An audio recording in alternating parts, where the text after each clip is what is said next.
exploration and trials. Adventuring is right up my alley.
I like music.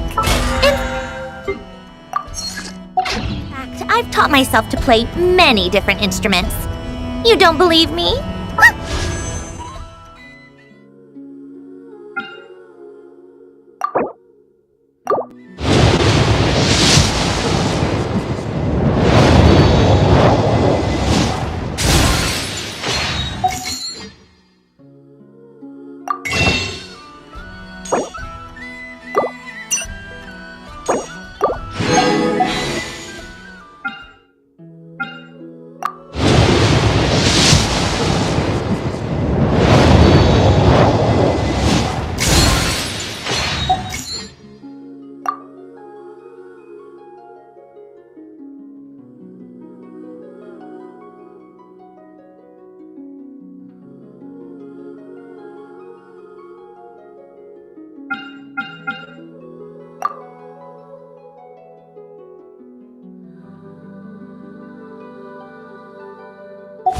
Find me a piano, and I'll show you a thing or two.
Who's there?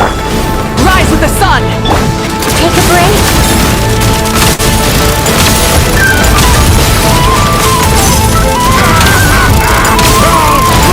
I will have order. Stabilize. Pyroclastic surge! How tiresome. Come on, keep up. Victory is in the balance. Light it up! Gather. Wrath from the skies! Die with a gemstone! Solidify. Rise with the sun! How tiresome.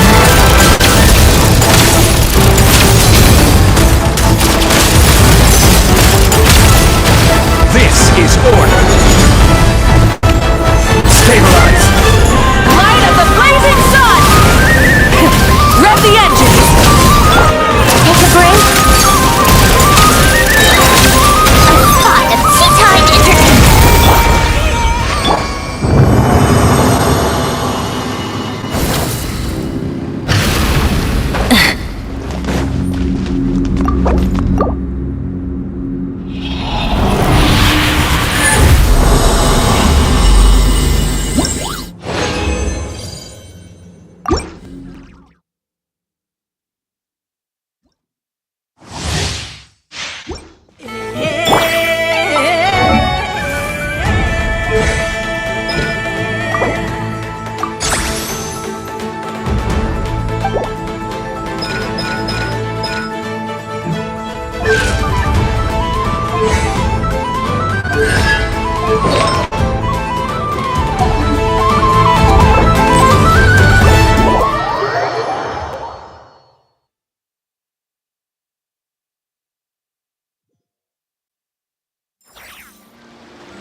Keep up.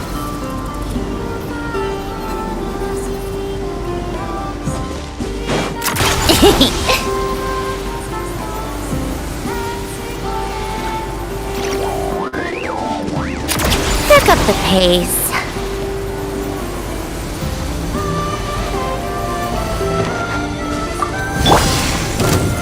Solidified. Burn it down! Take a break. Go, Lumi! Order guide you. Stabilize. Rise with the sun! Wrath from the sky! How tiresome. Take a break.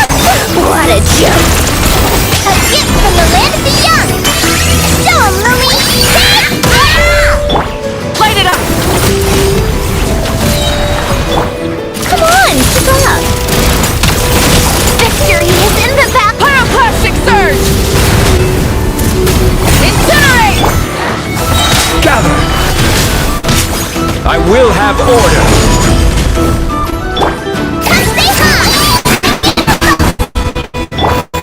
Rise with the sun! Incinerate! Stabilize. Incinerate! Wrath from the sky! Take a break. A spot of tea time entertainment. Solidify. Don't Louis!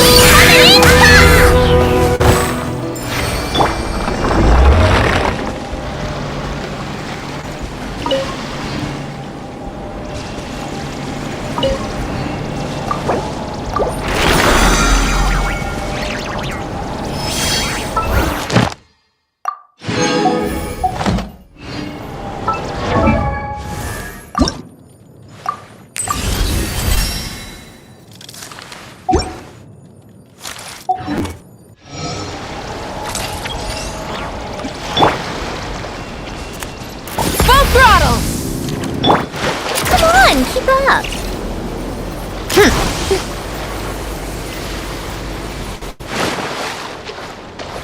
How tiresome.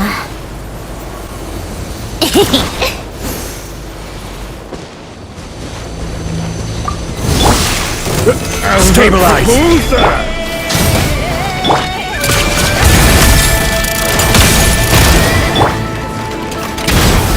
This is order.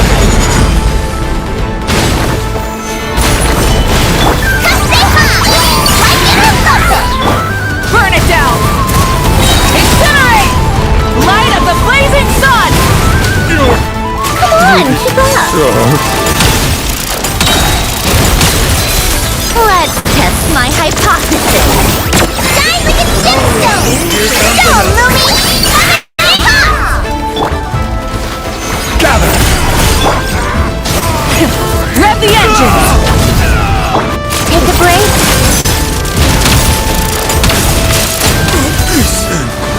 Order guide you.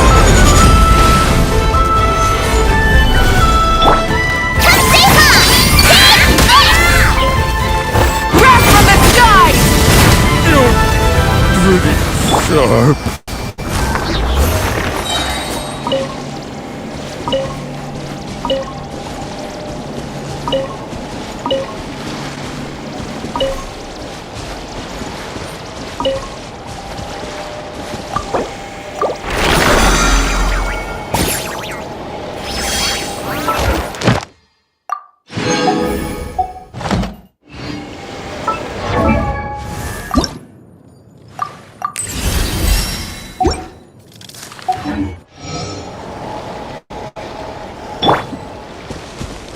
Try and stop me!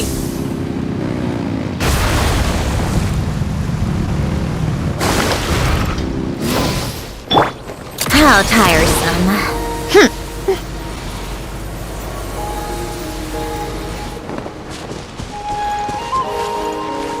Take a break.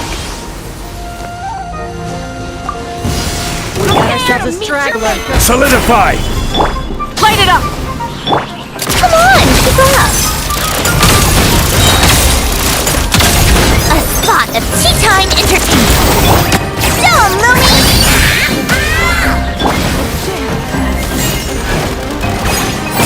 Burn it down!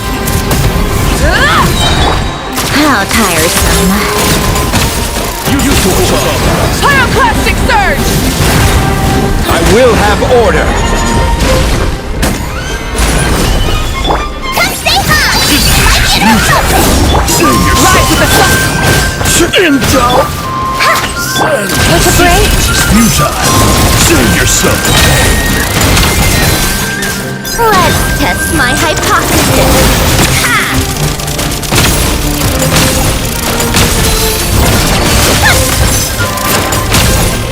As you like. Go, Louie! Wrath from the sky! Intel.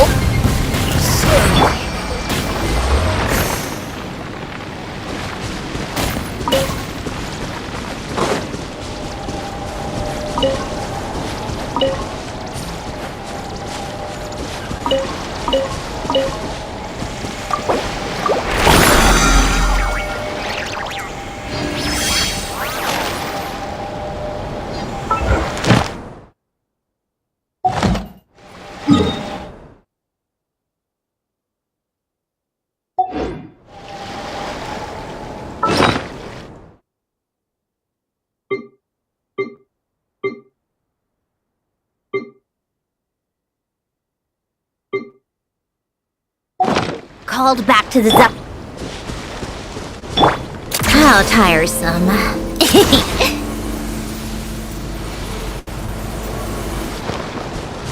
Take a break?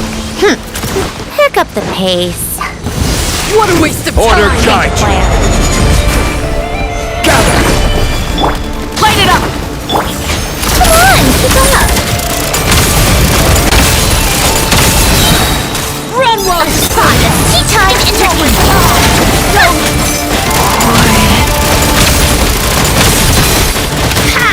How tiresome.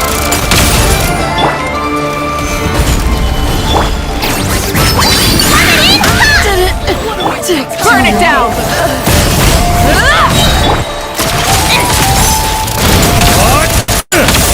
Pyroclastic surge! Incinerate! Let's test my hypothesis. This is order. Solidify. Light it up! Try and stop me! Incinerate! Take too long.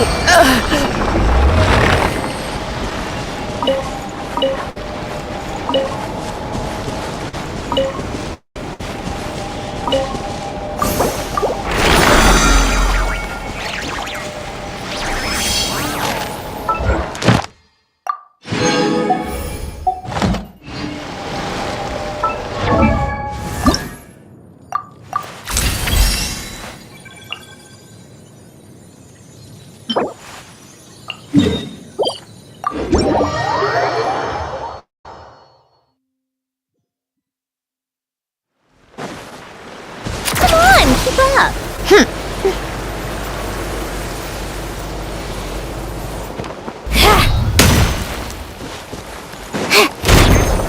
Observe and know my heart. Burn it Judgment. down! Take a break. How tiresome. A gift from the land beyond. Each deed will be judged. Light of the blazing sun! Incinerate! Rev the engines! Gather. What a joke.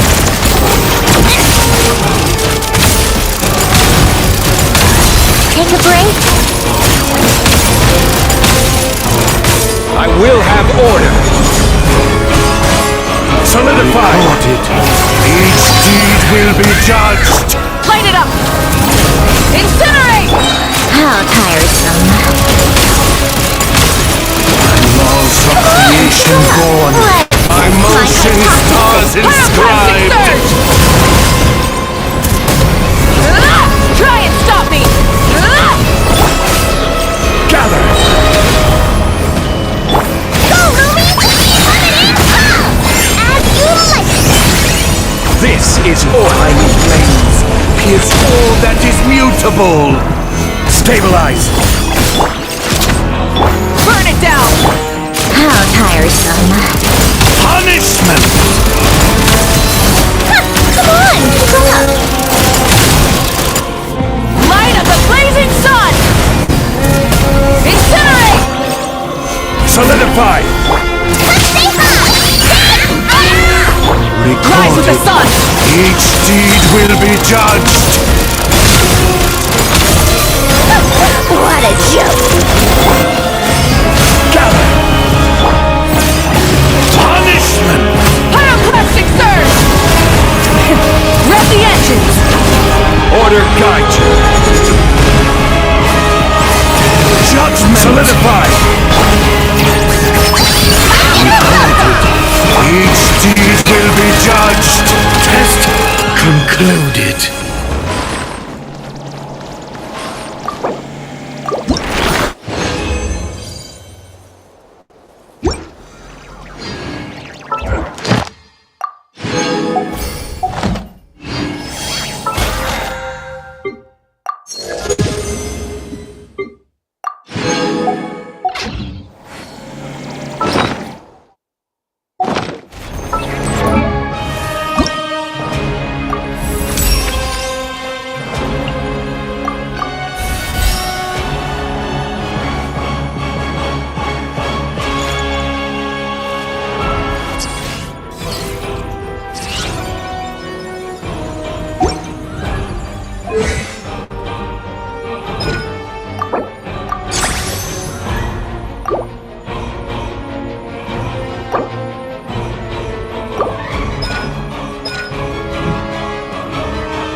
Observe and know my...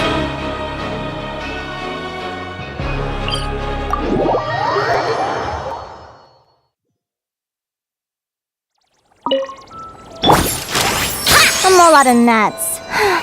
Better call it a week. A mole out of nuts. Better call it a week. A mole out of nuts. A mole out of nuts. Better call it a week. Tiresome.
This realm.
If you ever...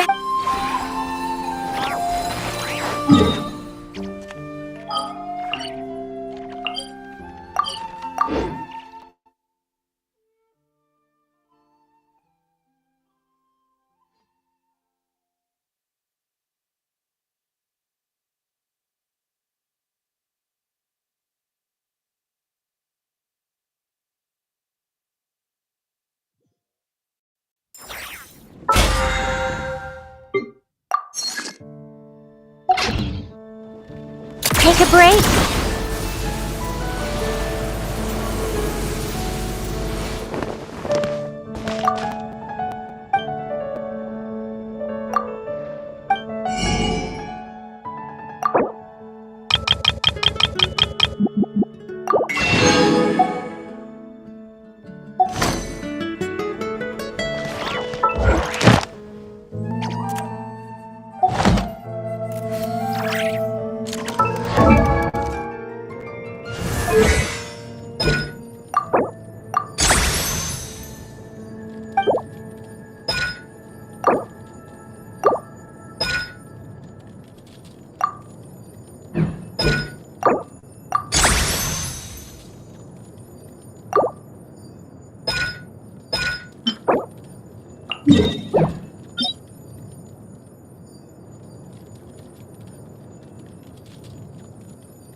Light it up! Come on, keep up! Light up the blazing sun! Solidify! Burn it down! A spot of tea time entertainment!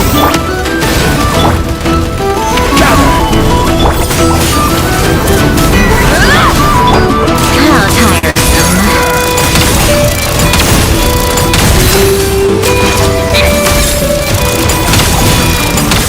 A gift from the land beyond! Don't know me! This is order!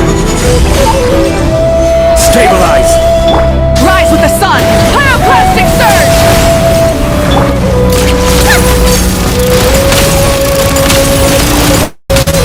Come on, keep up! Let's test my hypothesis! Gather! Go, Ruby!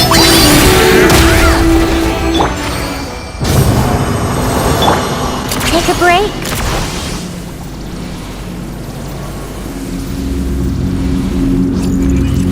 How tiresome.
Solidified!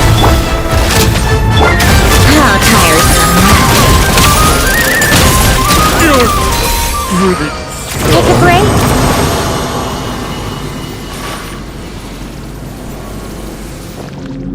How tiresome.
Come on, keep up.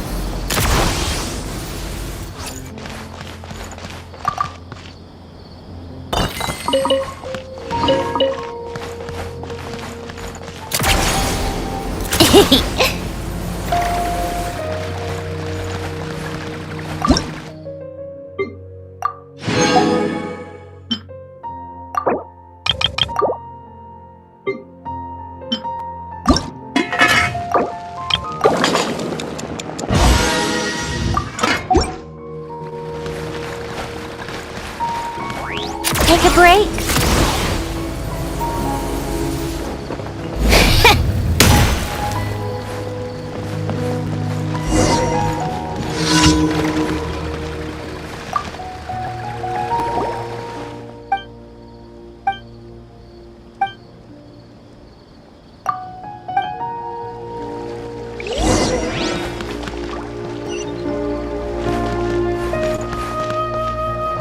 How tiresome.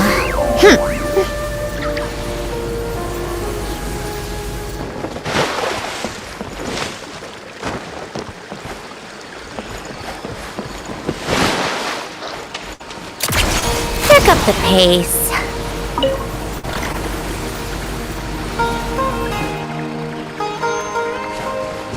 Come on, keep up.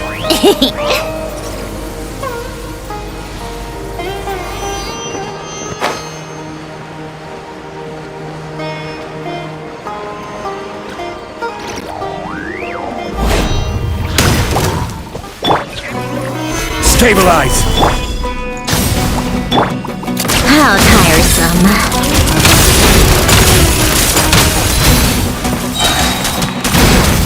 Let's test my hypothesis.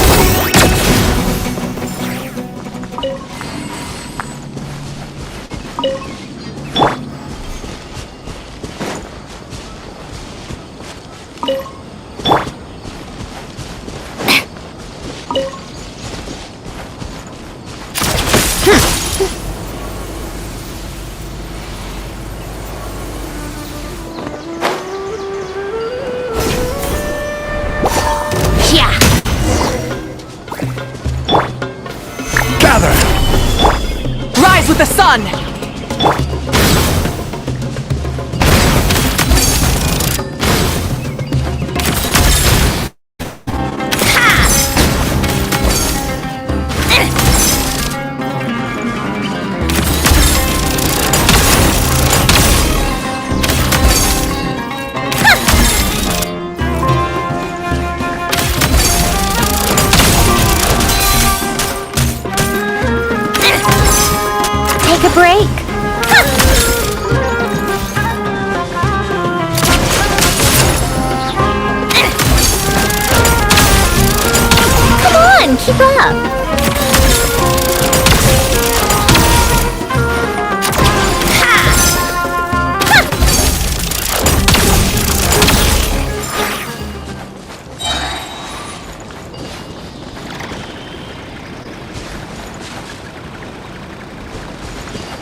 How tiresome.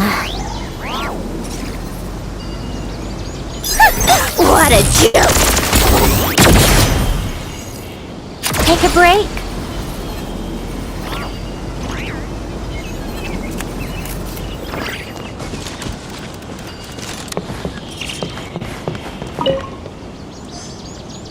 How tiresome.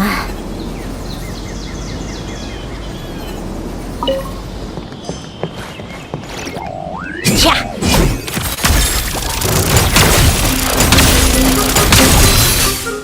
Come on, keep up.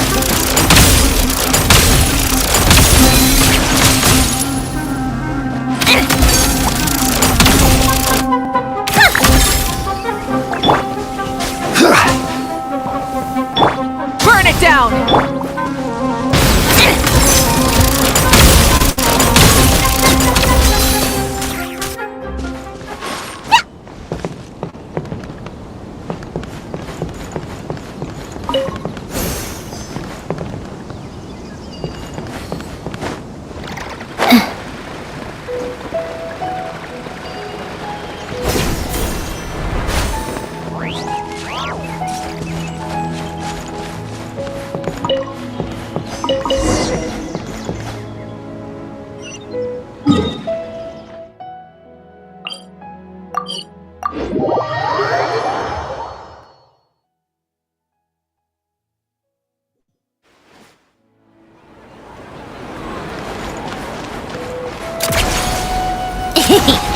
Pick up the pace.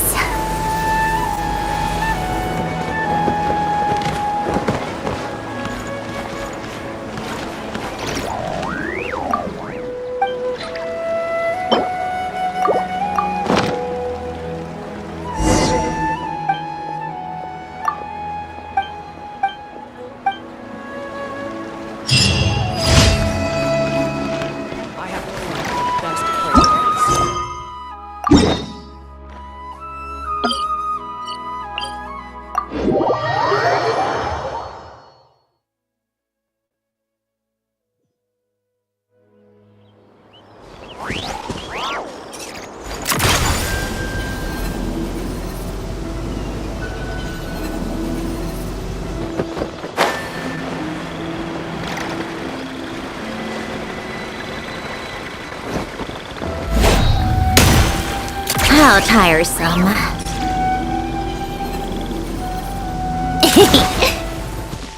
Take a break.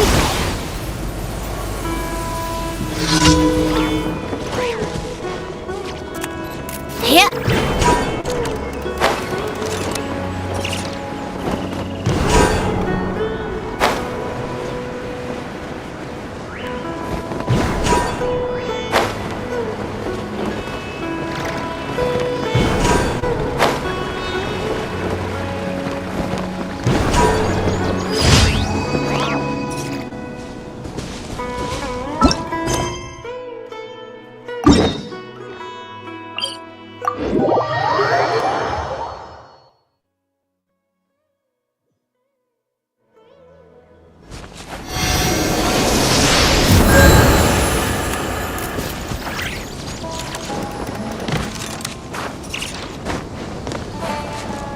How tiresome.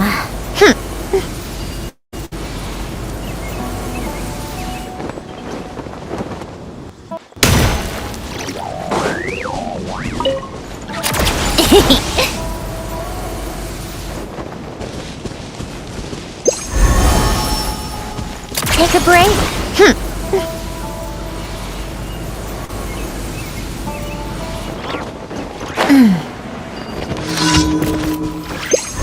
How tiresome. Take a break.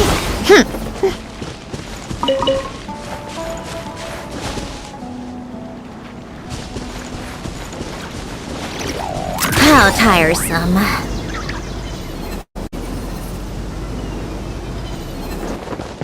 Take a break.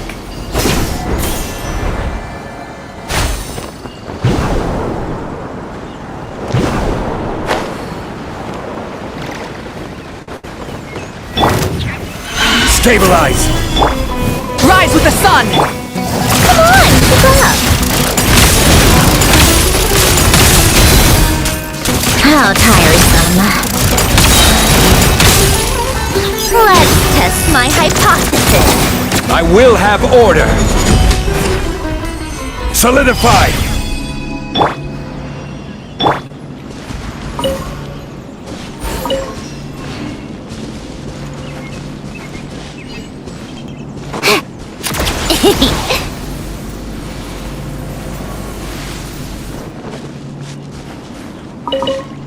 Come on, keep up. Pick up the pace.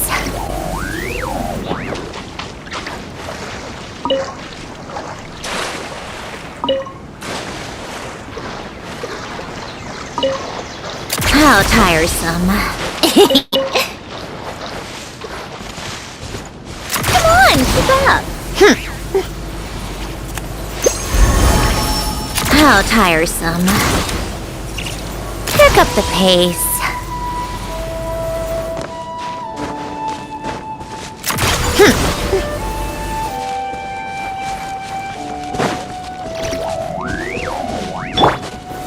Gather.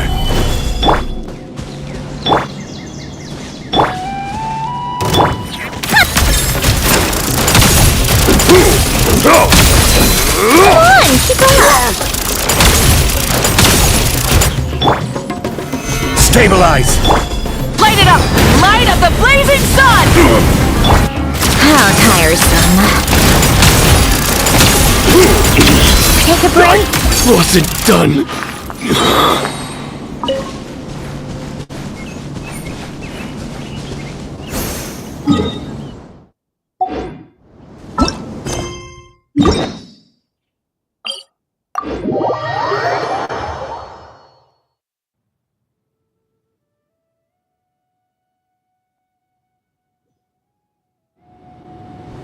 Come on, keep up. Pick up the pace.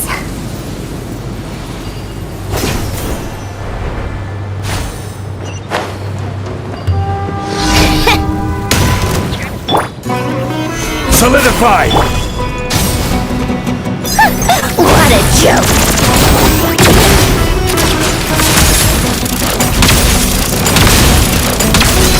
How tiresome.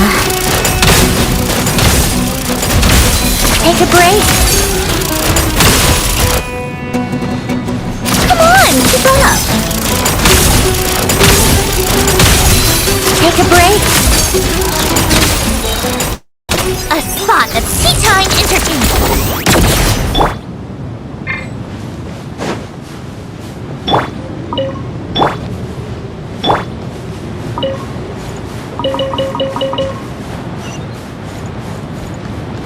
Come on, keep up.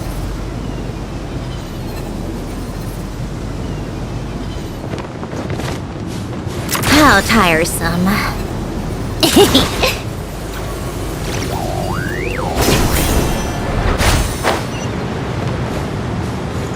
Take a break?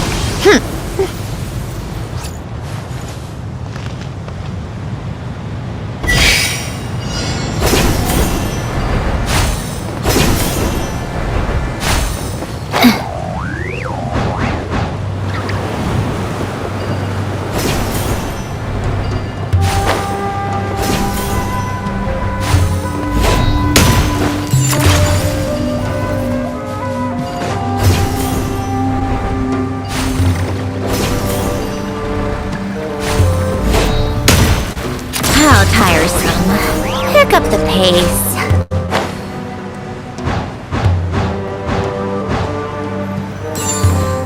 Come on, keep up.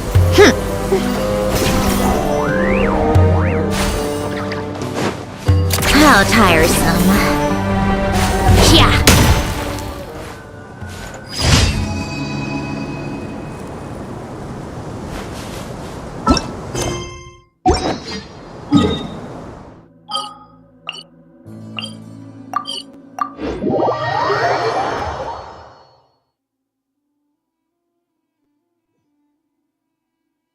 The perfect weather for cakes. Come on, keep up.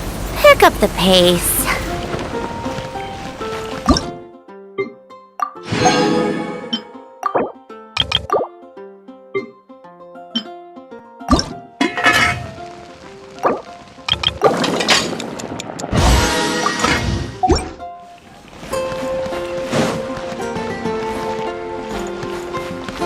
How tiresome. Welcome to the...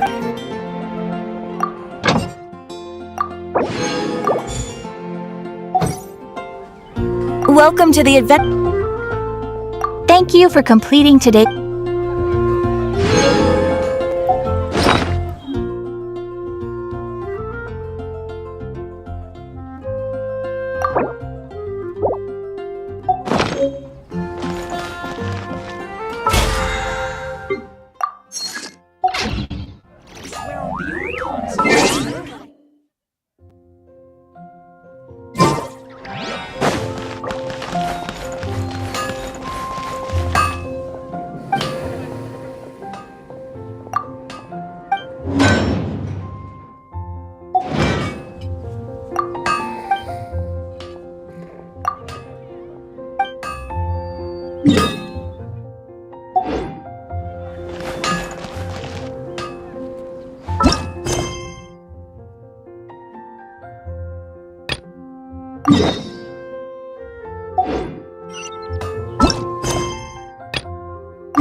Come on, keep up. Pick up the pace.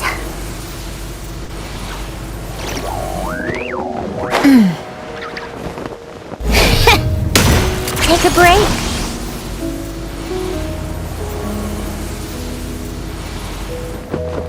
Yeah.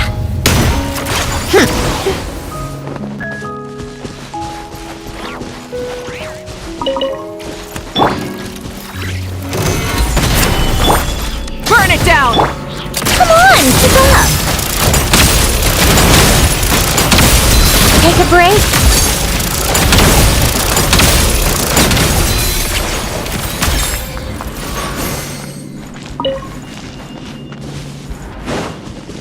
How tiresome. Pick up the pace. Come on, keep up.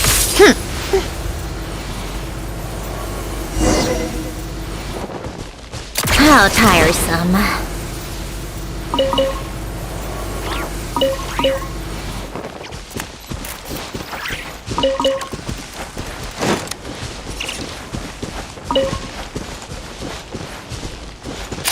Pick up the pace. Oh, you're here.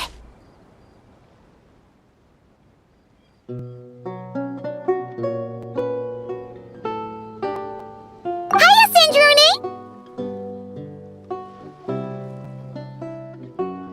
Huh? Didn't your letter say we were having a tea party? How come there's nothing here? Don't tell Paimon this is a snack-free get-together.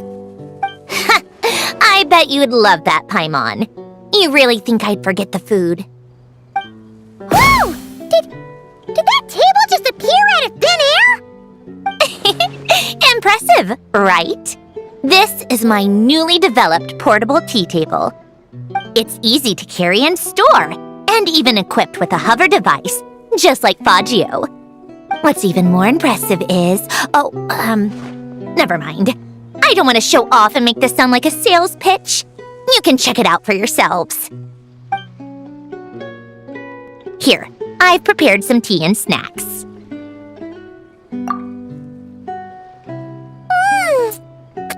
These are so delicious! You really are a great cook. Naturally. But what inspired you to make something like this? I wanted to be able to enjoy pleasant tea parties with friends wherever they are, of course. I've said this before. Holding on to what you already have isn't the only way to preserve what's precious. Lately, I found myself wanting to go on walks and visit my friends more often. But inviting myself to others' homes and expecting them to prepare tea and treats, then letting them clear the table afterward. It's hardly proper etiquette for a lady. Paimon doesn't think your friends would mind. I mind. Besides, a simple invention like this is no trouble at all for me. I can see you like it. Don't worry. can make one for you too. Huh? Are you sure that's alright? It's perfectly fine. Like I told you, I can whip up something like this in no time. Don't mention it. You helped me out a lot during the Fontanalia festival. Consider this as thanks.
What? Is Paimon seeing things? Is that a Dodoko? No! There really is a Dodoko over there! And it looks just like... It looks like Barbaloth!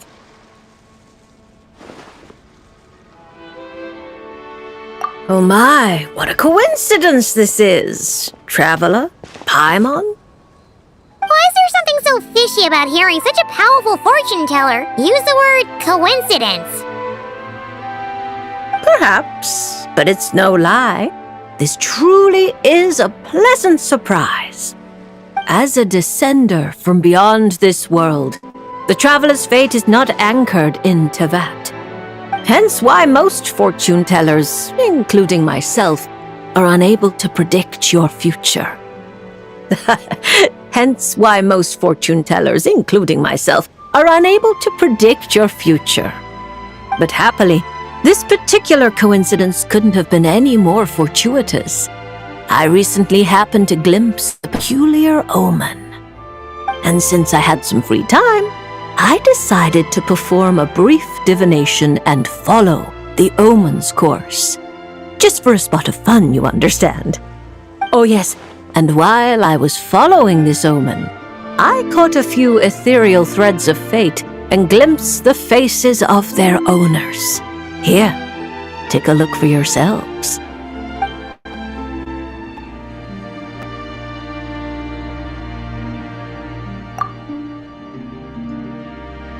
See? Didn't I tell you? Someone with so many friends was bound to recognize them all.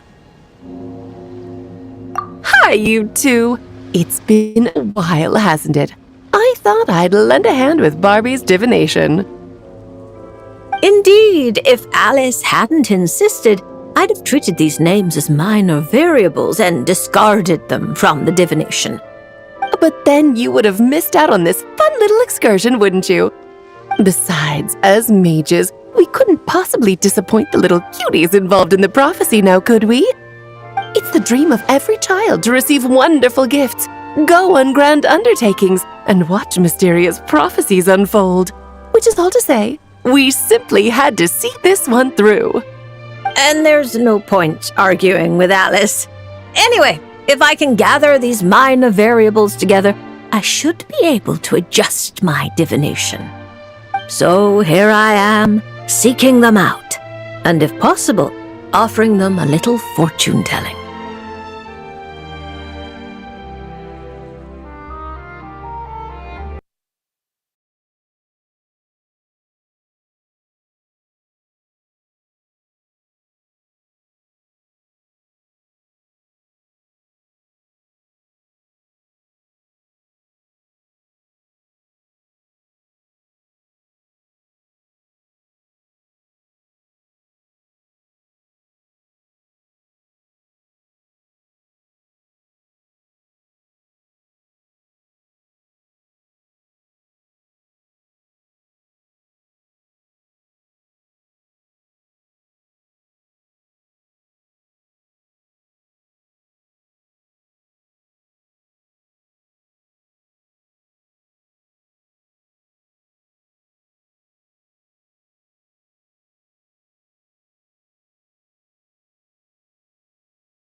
What?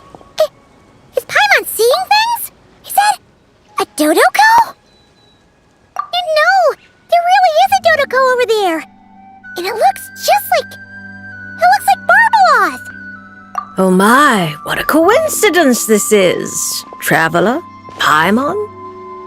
Why is there something so Perhaps as a descender from beyond this, hence why most fortunate, but happily, and since I had some free time, oh yes,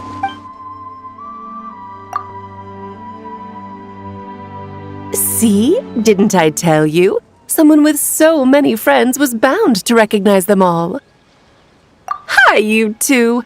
It's been a while, hasn't it? indeed, But then you would have... Besides, as mage, it's the dream of every child to receive wonderful gifts. Go on grand undertaking. and there's no, so here I am, seeking, I don't have time to go around divining things like that, but I'm sure it won't be long. Is that why you've set up this stall? So you can sit and wait for them to arrive? Don't worry, I'm not just sitting around twiddling my thumbs. This Dodoko is simply a stand-in. I'm still working on my research. That's right. And I installed sensors on Barbie's Dodoko. As soon as the right person shows up, she'll receive an instant notification. And Dodoko will give a happy little wiggle to make sure our visitors are drawn on in. What are you doing back here? Take your arm off that. You'll knock my scryglass onto the floor. And hold that cup steady.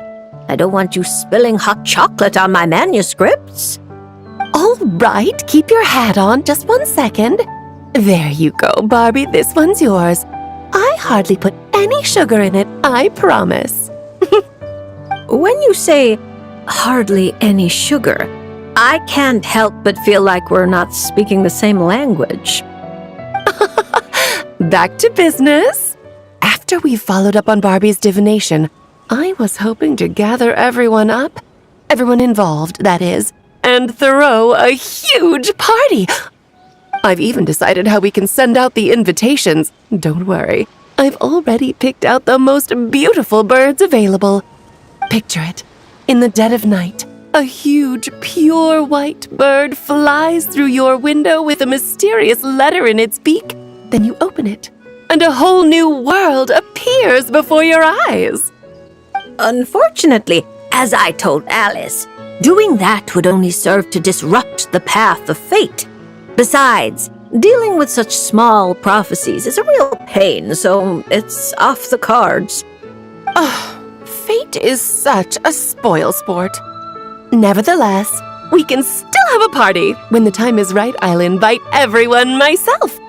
And as I do hate waiting for parties, Traveler, Paimon, can I leave the job of bringing your friends here to this stall to you? Then we'd be the ones disrupting the path of fate, right? Seeing as the people in the prophecy already have ties to the Traveler, in theory, their fates are already intertwined. If the Traveler steps in to invite them and hurry things along, it shouldn't have too large an effect on the divination. Reliable as always. For the sake of the party, it's in your hands. I promise to save you the best seats, closest to the cake. Barbie, why are you tearing that paper apart? What are you doing? I'm using it to plug my ears. Between you and Nicole, if my head isn't hurting, then my ears are. Ugh, I miss Octavia.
See? Told you they'd be here. Xavier! Oh, and Shiori and Farina too! Hydro Archon above! If it isn't my darling camera operator and clapper loader! A very happy Fontanalia festival to you as well! I'm guessing you came back to celebrate with us? Yep. And how about two? Even though the last festival had some unexpected hiccups, making the film was still super fun. Since you're all here together like this, you must be planning on entering the competition, right? Of course!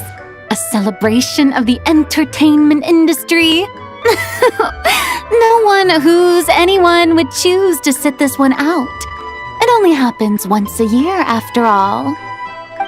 Fontaine Fashion Week might be more my speed, but the film festival brings in a lot of orders and boosts brand recognition, so I wasn't going to miss out either.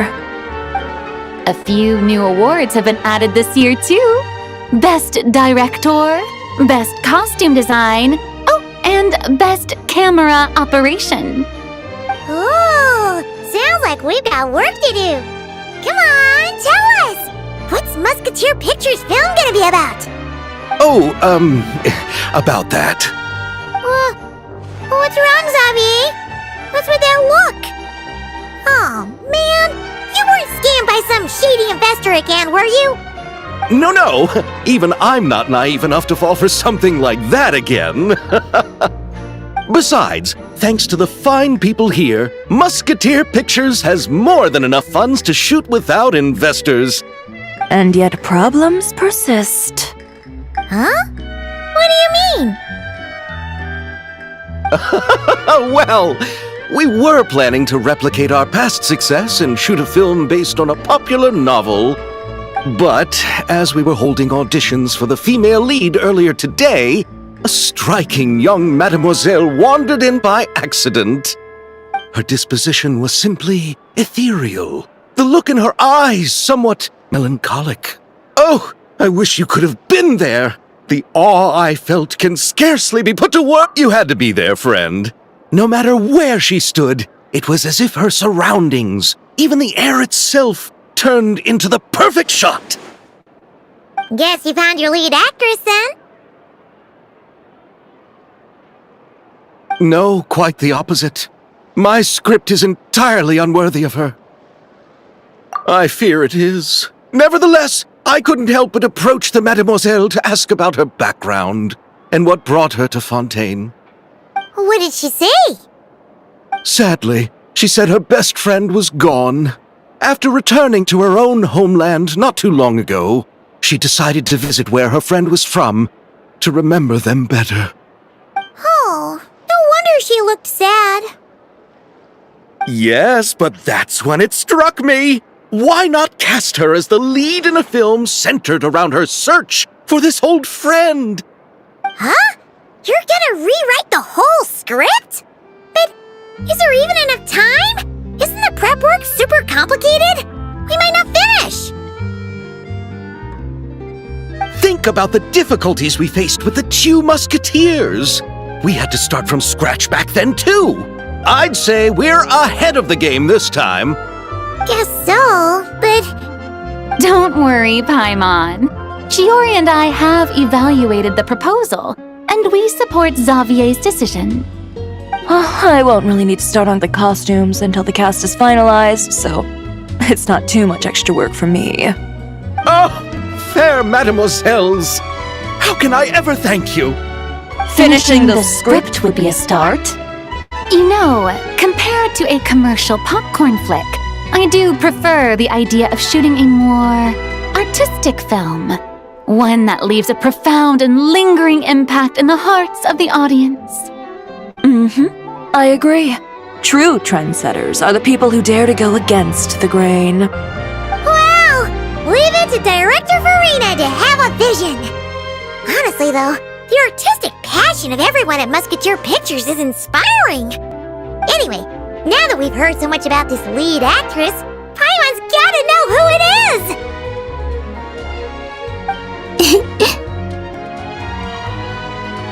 Ah!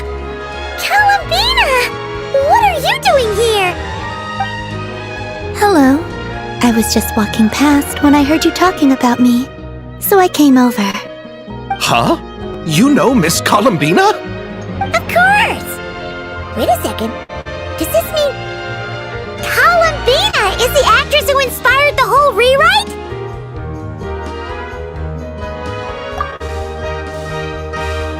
Yeah!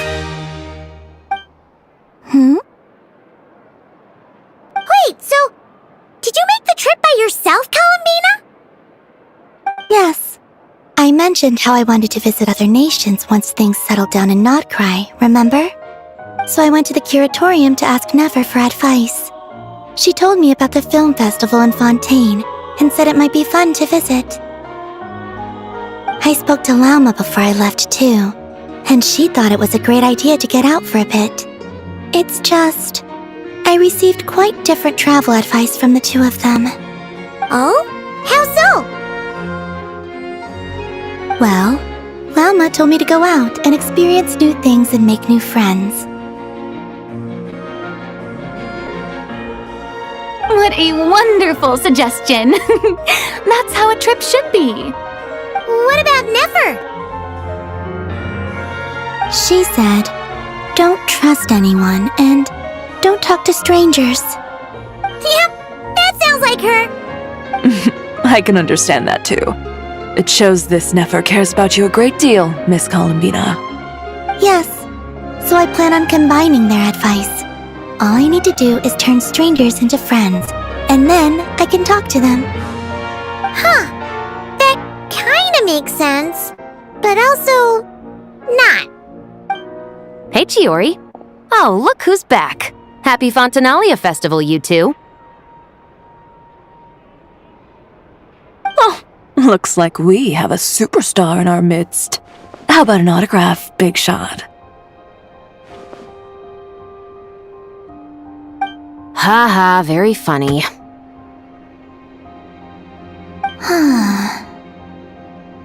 All settled then? Yep, the Duke gave his blessing, and I cleared it with the Udex. During the festival, inmates with good behavior will get a chance to spend some time on the outside. Under the stringent supervision of the Special Patrol, of course. Risley! It's been a while! Happy Fontanalia Festival! Does that mean Veronique and her brother will be at the festival? During a specific window of time, sure. Doesn't hurt to give the inmates something to look forward to. A little sun'll do them some good, I think. This is a friend from your travels, I'm guessing. Thought I heard something along those lines. Great! We should make some introductions, huh? Chevros, Risley, this is Columbina, a friend we met in Nodcry. Welcome to Fontaine, Miss Columbina. I bet the weather's been quite an adjustment. Yeah.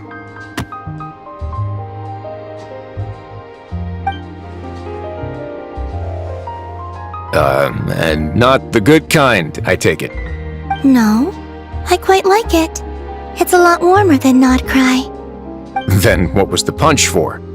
Oh, should I not have done that? The flowers that bloom here are so vibrant, and the people are so kind. I just wanted to become friends as fast as possible. Ah, so that was meant as a gesture of friendship. Is that right, Miss Columbina? Mm-hmm. Isn't that what friends do? Right. Might have been a bit premature in this instance, though. Your friend here is quite the character.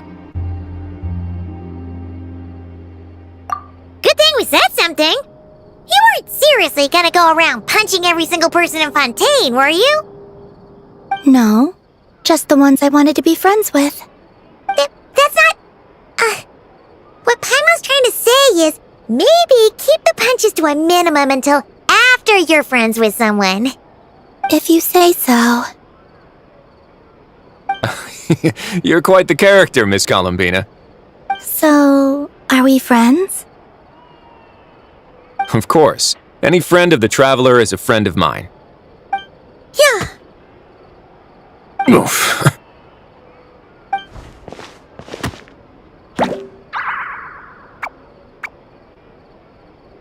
When it comes to friends, you sure know how to pick 'em. So Miss Columbina is the lead actress I've been hearing so much about. The whole thing about her aura is starting to make more sense. You gonna be part of the film this time too, Shivers? That was the plan. But now that Mr. Xavier has changed the direction, I don't think I'm in quite as many scenes. It's all for the best, though. A different crew asked me to help consult on some of their musket work. Oh, sounds like our trusty musketeer is as popular as ever. I'm just going where I'm needed. I'm more than willing to help with whatever this production needs as well. Ah, well, speaking of, would you happen to know if there are scenic locations around the court of Fontaine that other crews haven't booked? The festival's pretty popular this year, so there's not a lot left.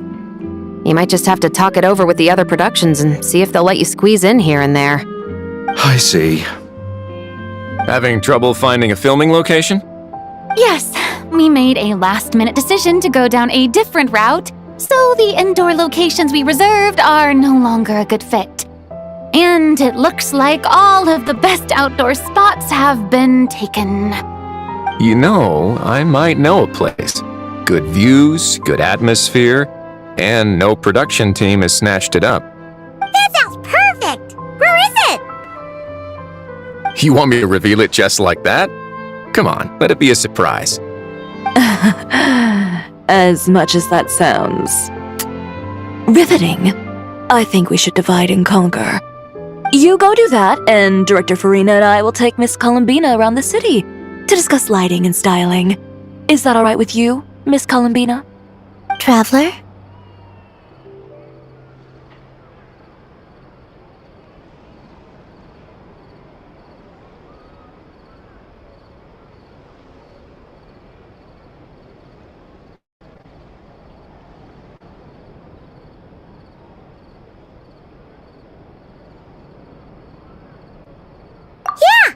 Everyone here is our friend!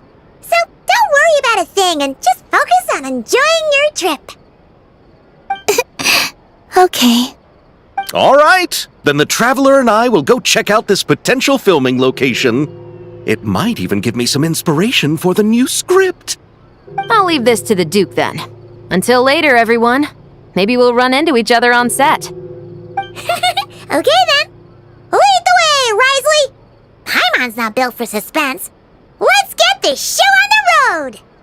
Who said anything about roads? Huh?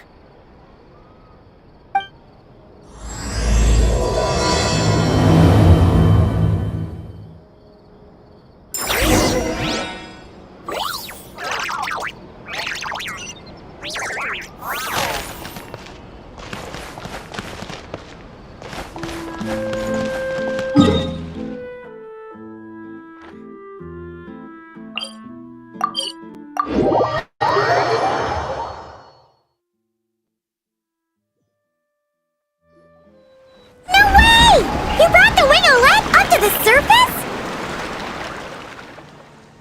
It'd make quite the grand backdrop for a film, don't you think? Paimon's more focused on the fact that this thing is supposed to be underwater, inside the fortress of Meropide. True. And keeping up with the maintenance on a vessel this big is a lot of work. It takes a crazy amount of manpower just to keep it up and running.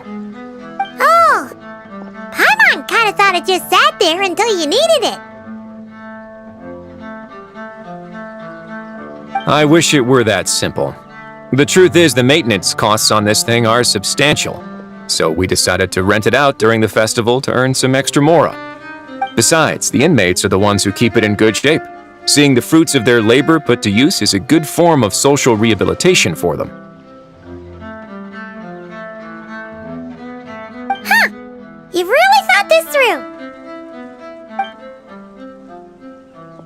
What you think, Xavier? Is this a good place to shoot? Ah, I've got it! Good messieurs and mesdemoiselles, I've got it! Gonna take that as a yes. The beginning is the hardest part, and the opening of this film has been eluding me, but now I know just how it should start. Glad to hear it. Thanks for bringing us here, Risley. Don't thank me just yet. This isn't quite a done deal. Huh? Not a done deal as in someone already rented it out? You said no other production teams had snatched it up! This person isn't affiliated with a production team. The rental fee was high enough to scare off plenty of other film crews, but she didn't blink. Made quite the generous offer, and didn't even attempt to haggle. Do you know what she plans to use it for? I'd like to at least have a rough idea before going in to negotiate. I didn't ask for the details, but I did see what looked like a fishing permit and a business license on her desk. My guess is she's planning on using it for some kind of restaurant or aquarium.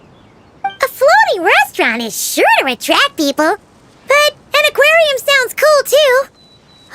The views from the ship make it a great spot for a date. The winglet might not be under my command right now, but it's always nice to see her admired. A film is sure to drum up some good publicity as well. I do hope we can work something out with the current captain. Well, guess we should head over and talk things out then. Best of luck.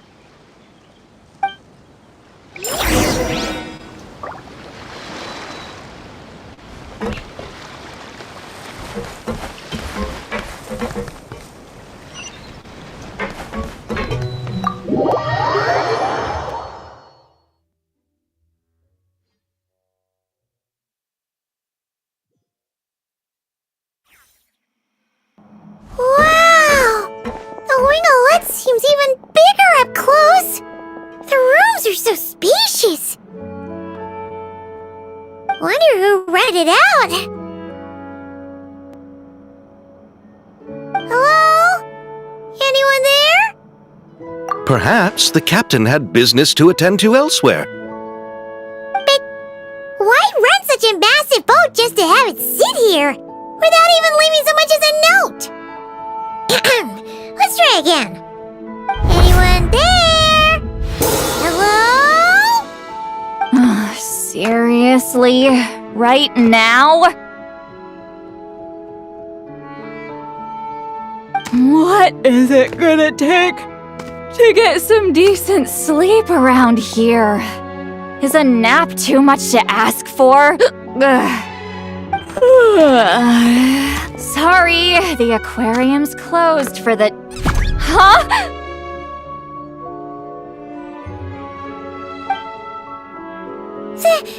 See Lolly? Traveler! Paimon! Hold on!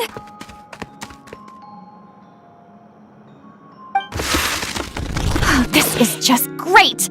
How am I gonna go out dressed like this? What happened to my regular clothes?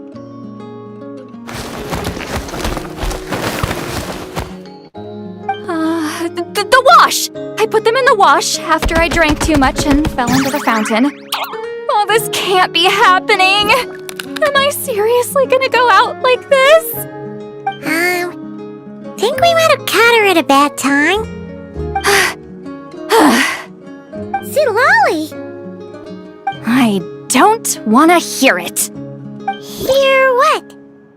A single word about what I'm wearing. No comments, none. Is that clear? Oh, yep. Crystal.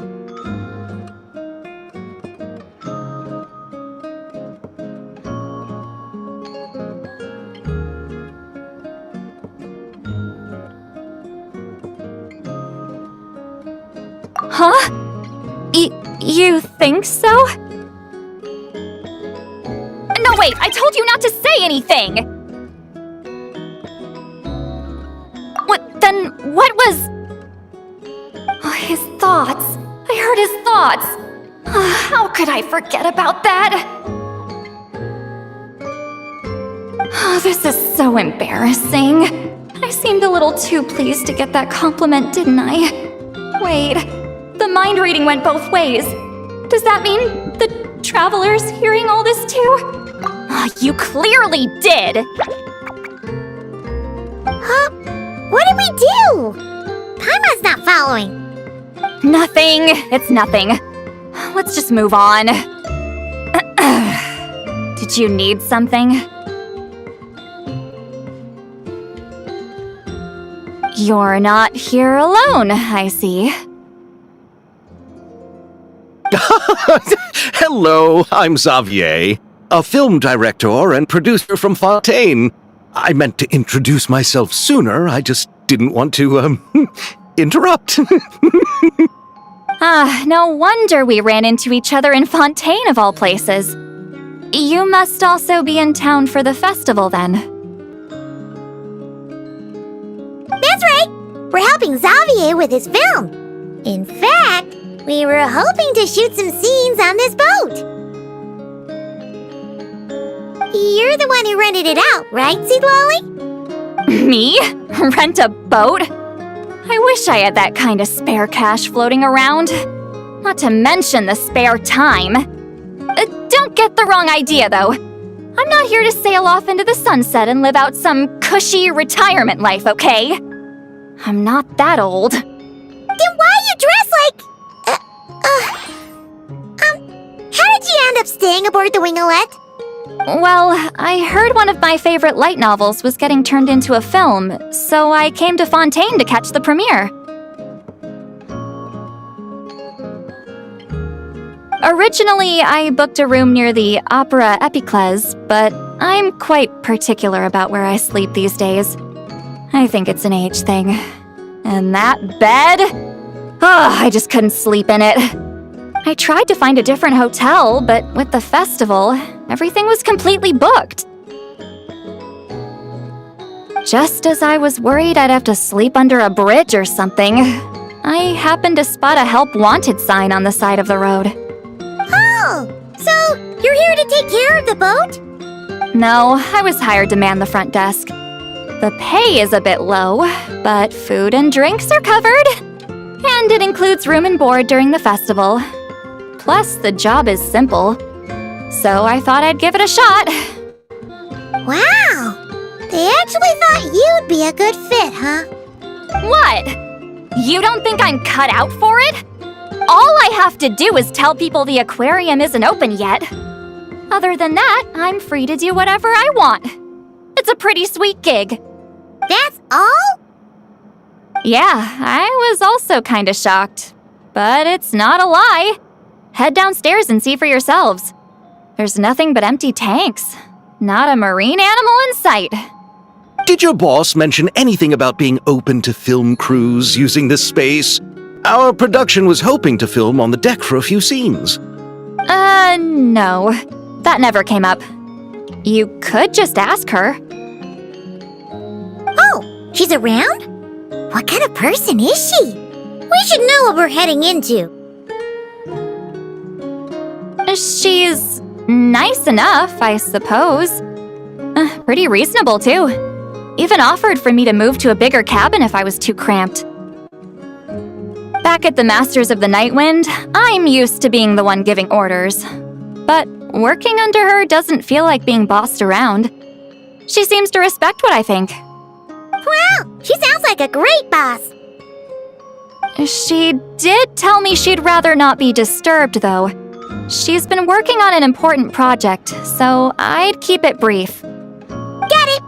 Thanks for the heads up. All right, the captain's quarters are this way. I can take... Wait. But I'm wearing... whatever. I doubt she'll care. Just follow me.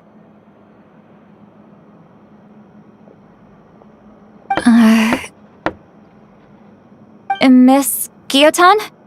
These visitors were hoping to ask you about something.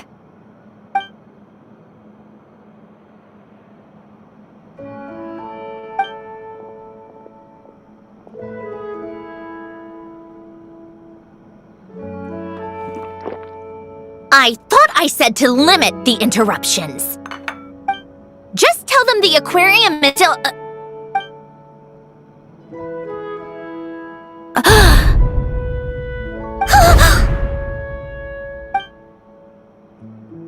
Centrone? You're here! Huh? You know each other? Are you okay, Sandrone? Do you still remember us? Everyone was so upset after what happened. We all missed you so much!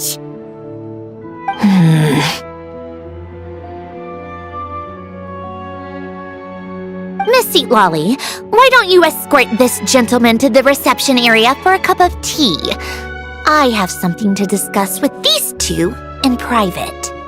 Ah, I see. Right this way, Mr. Xavier.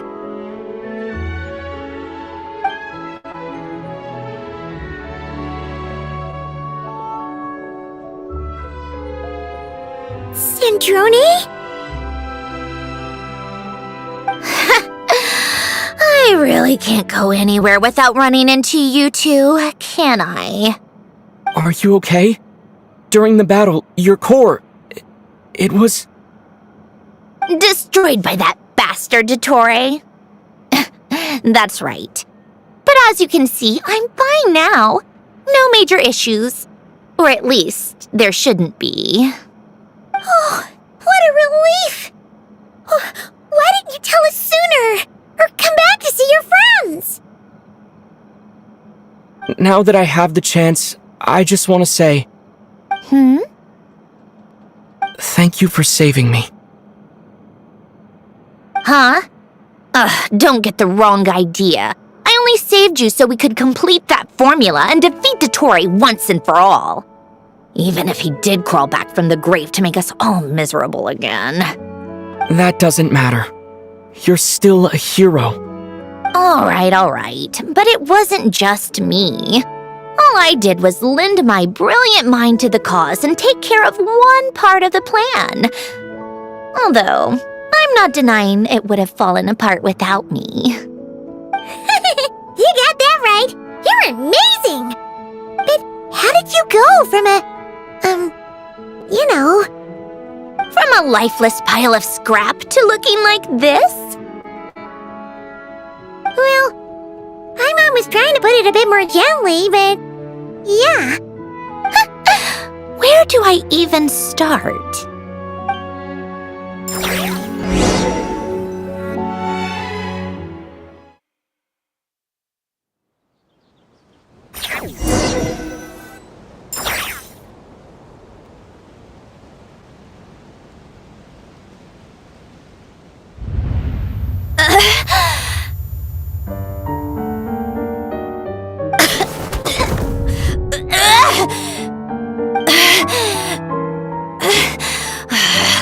Curse it all!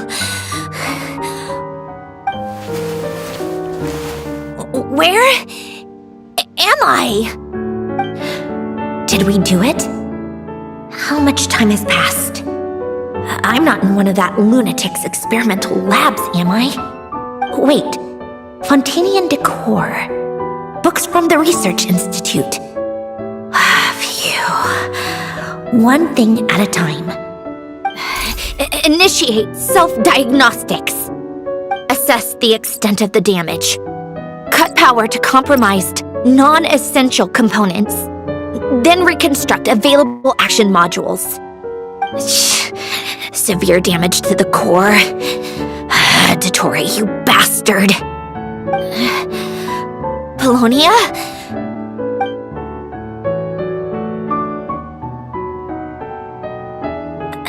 Polonia, wake up! Activate!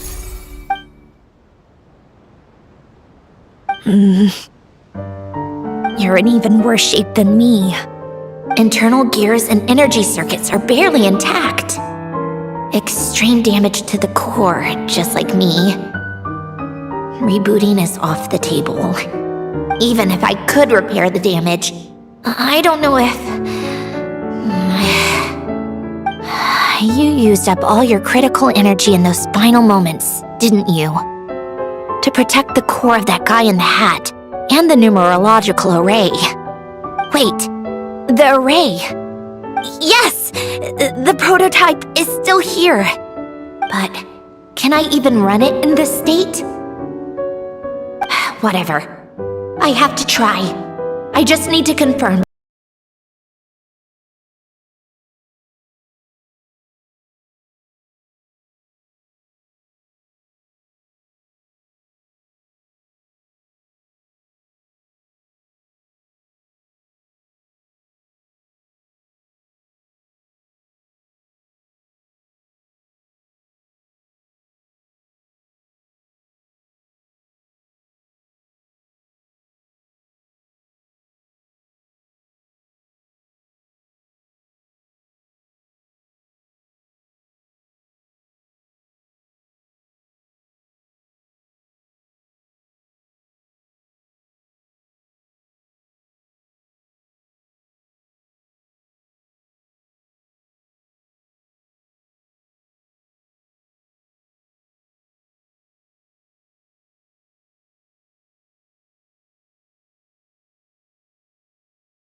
Curse it all!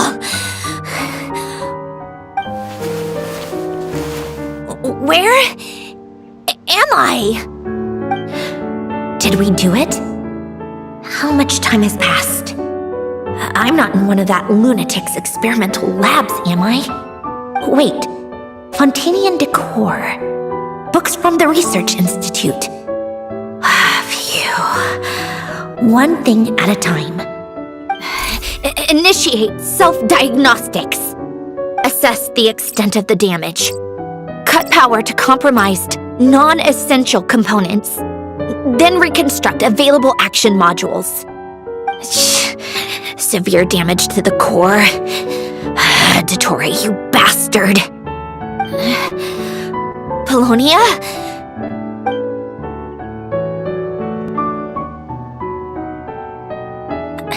Polonia, wake up!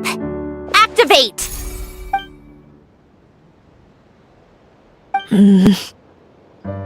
You're in even worse shape than me. Internal gears and energy circuits are barely intact. Extreme damage to the core, just like me. Rebooting is off the table. Even if I could repair the damage, I don't know if...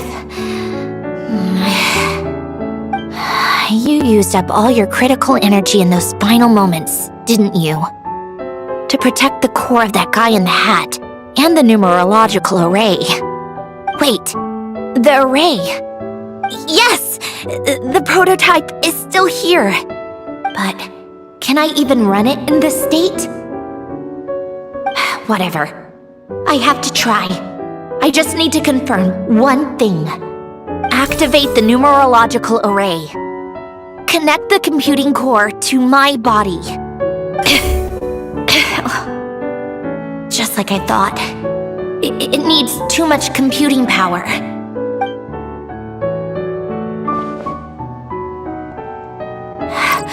Cut off power supply to all functions except the thinking module.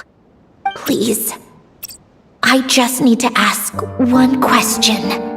Initiate query regarding the 3 moon sisters. How many living moon goddesses are there in possession of the Trilunar Authority? 1. It worked. You did it, Columbina. You made it back.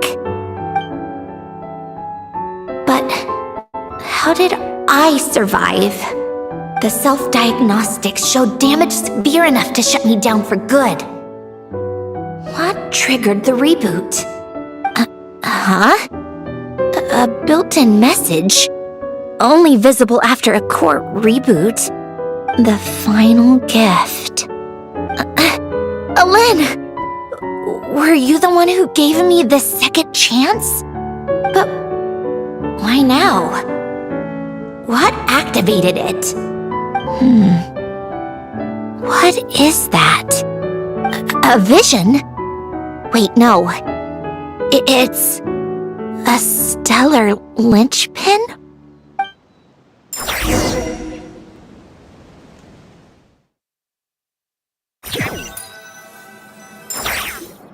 A stellar linchpin?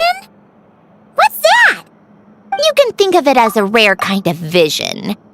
As for what causes one to manifest, well, that's still unknown.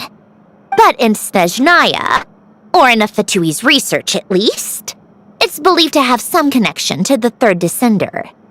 The third descender? We knew his remains were used to create the Gnosis, but this is the first we're hearing about a stellar linchpin. You knew about the remains? Right, of course. Look who I'm talking to. Yes, the heavenly principles used the remains of the third descender to create the 7 Gnosis as a means to consolidate the Archon system.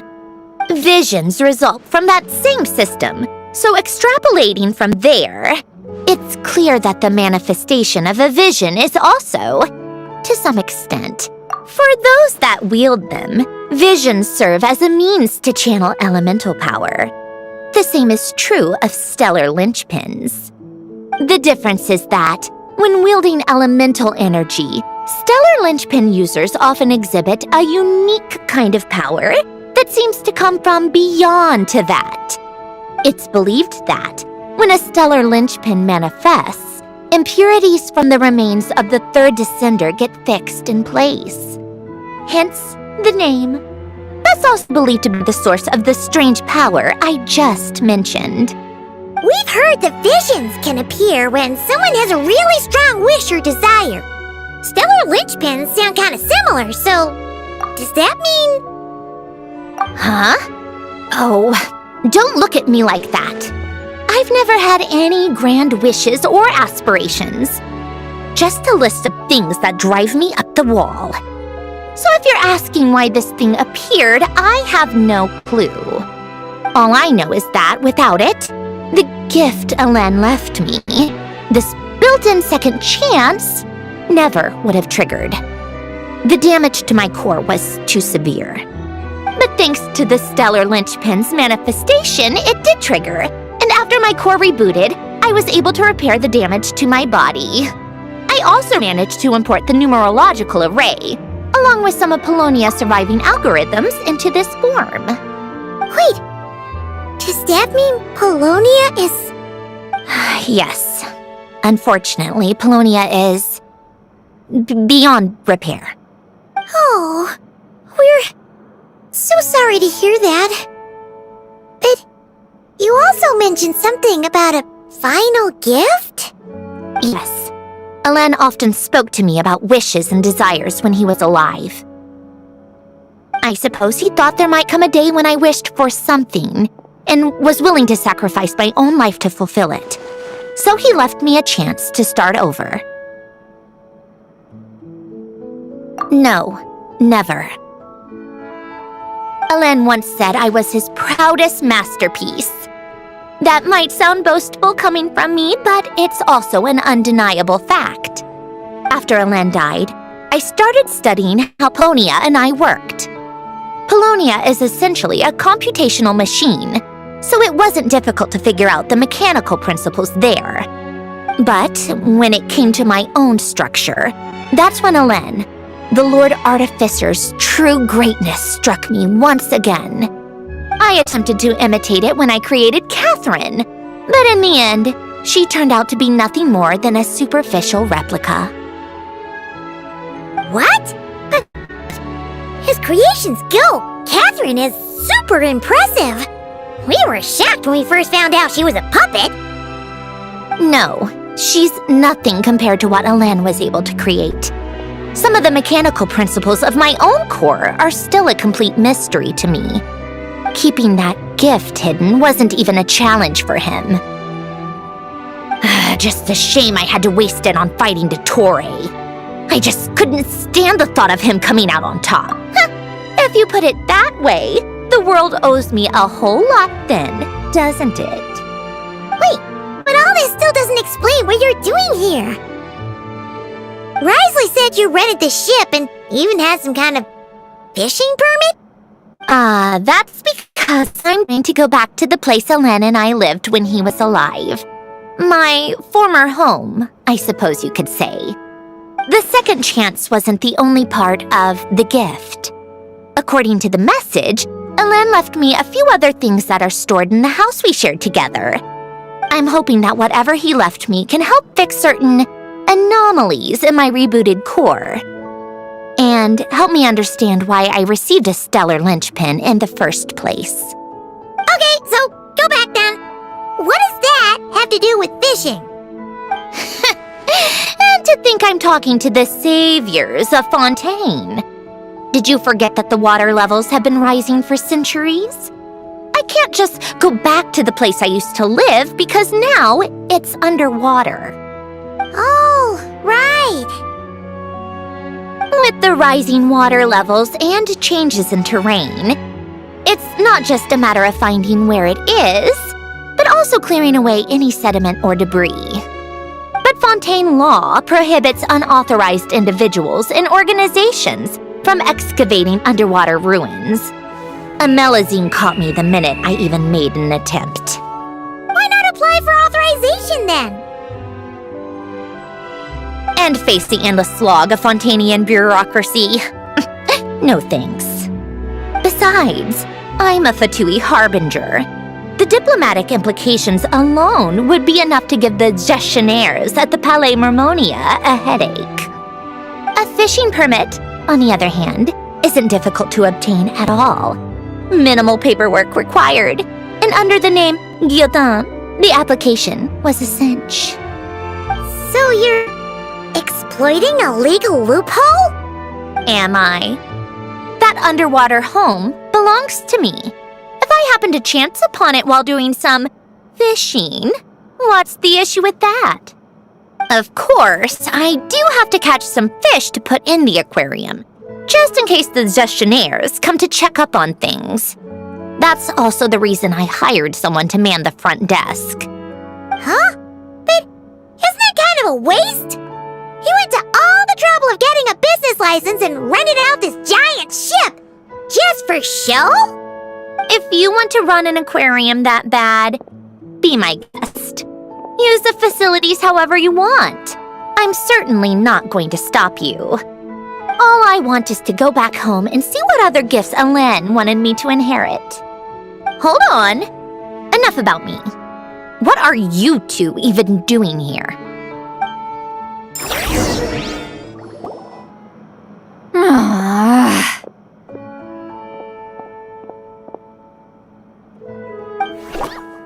Seriously? They've been in there forever. The reaction when they saw each other was strange, to say the least. They're lucky I was nice enough to leave the room and give them some space. Back in the Masters of the Nightwind, I'm the one who gets to kick people out. I just want to know what they're talking about. Should I cast a little eavesdropping spell? No, what am I thinking? I'm Granny Eastly, the great shaman of the Masters of the Nightwind. I can't do something like that. This is just ridiculous. Making me wait out here for so long? Where's their respect for their elders? Oh, here they are! Were you back there arguing or something? What took you so long? The two of you are already acquainted with Miss Guillotin, then? Yep. But don't worry, we got everything sorted. Sandrone agreed to let us shoot on the ship, but it has to be when she's not here. When she's not here? That's right. You'll excuse me if I didn't exactly ask for this little reunion. I wasn't planning on seeing anyone. Like I said, my core is severely damaged. Even with the gift, there are anomalies that are making things unstable. I don't even know if I can continue to function without issues. So the priority is to fix these anomalies and get answers to my own questions. Then I can see the people that need seeing.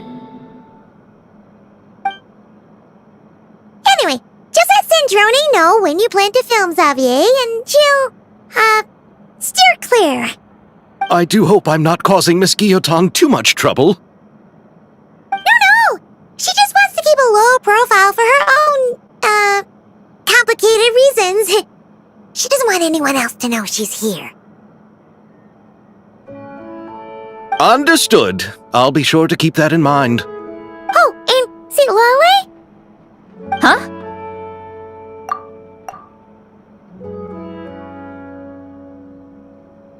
You mean Miss Guillotin? What does she want? Oh, please don't let it be about the pajamas. What? The 7th of the Fatui Harbingers? Why are you telling me all this? I asked the Traveler about you, and I've decided it's best to be open in this instance. I can understand if you would rather not work for a Harbinger. Regardless, the room on the ship is yours to keep. You're an acquaintance of the Traveler, and I plan to honor that. Wait, she's actually nice? It's not a problem. The captain also worked for the Fatui, and he helped Natlan a great deal. We know that there are good people among your ranks. Besides, I've been around long enough to know what it means to earn one's keep. This isn't Natlan, and I don't expect special treatment.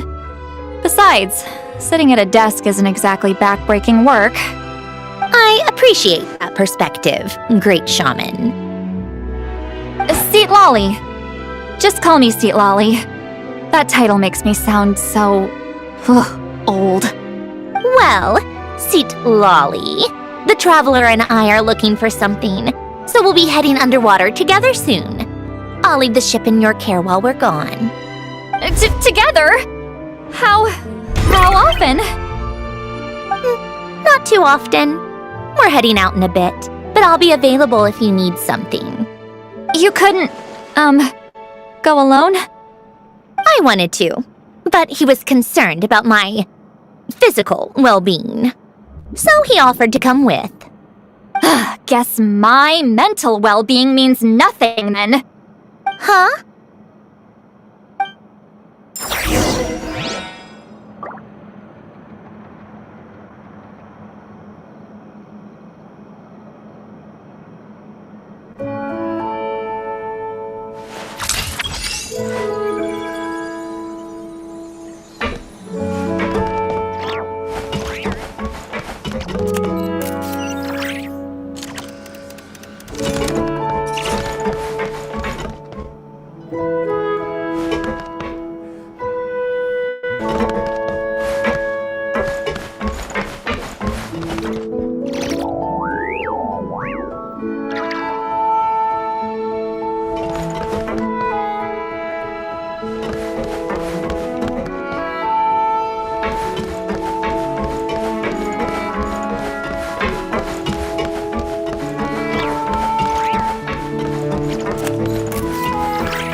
All right, our first stop is the Barrel region.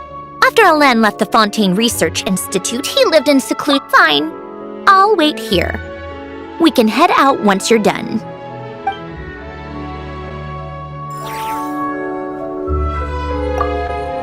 All right, our first stop is the Barrel region.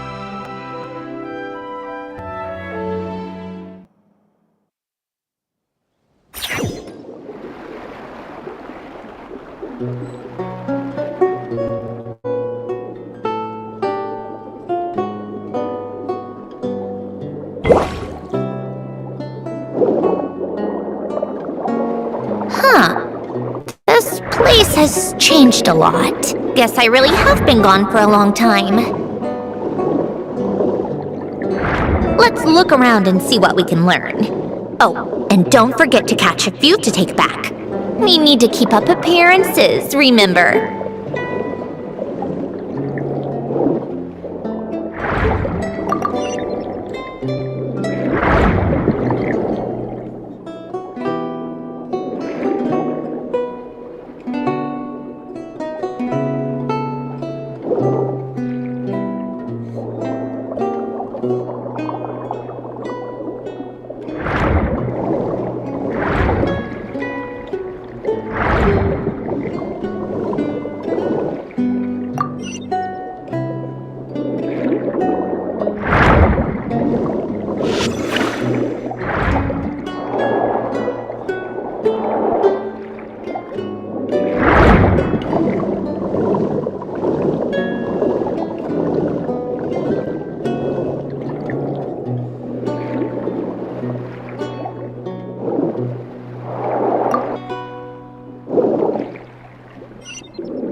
Poisson isn't too far from here, right?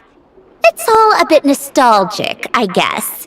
Back when I lived here, all this was still above water.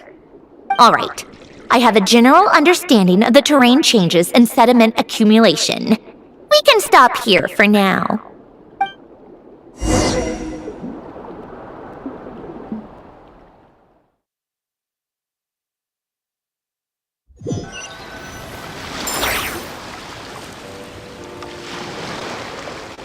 That went smoother than expected. I appreciate the help. No problem. You doing okay though, Syndrome? Seeing your home look nothing like you remember, that can't be easy.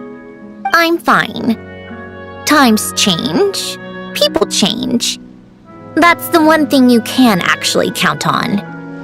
I made peace with that a long time ago.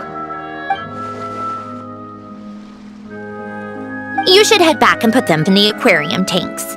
We finished ahead of schedule, so your crew is probably still on the ship. I'll follow in a bit. Right. Xavier said he was gonna test out a couple of shots.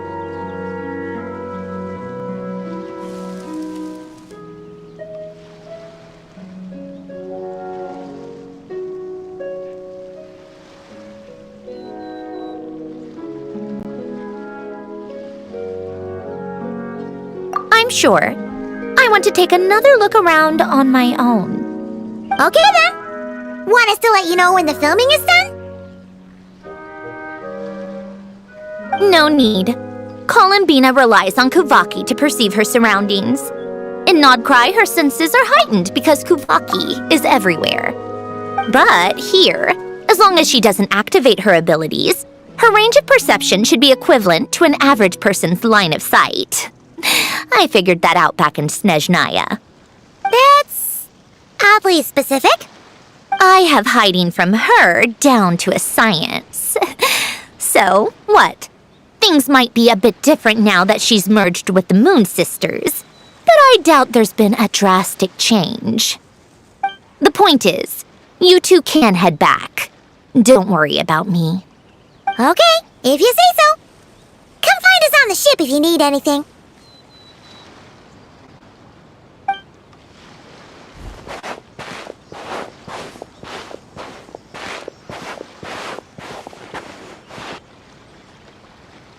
What did you leave for me, Alain? Did you know I would come back? Or Did you make it so I would have to?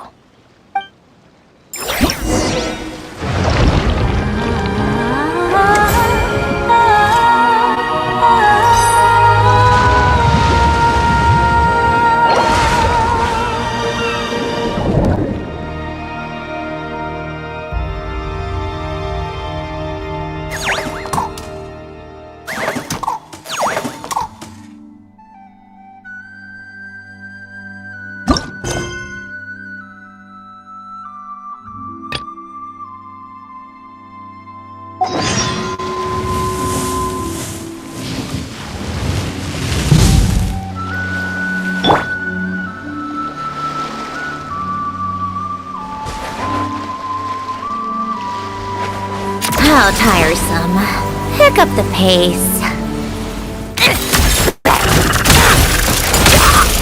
Come on, keep up. How tiresome. Let's test my hypothesis. Come on, keep up.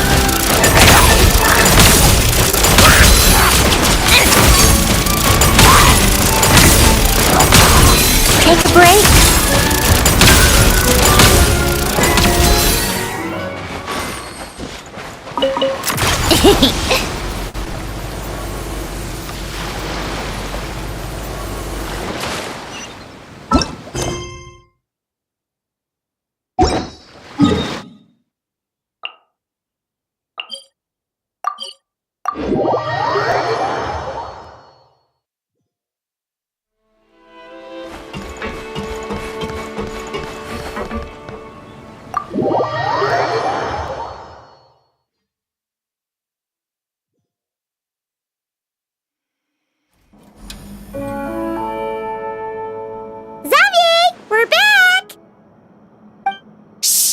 On set!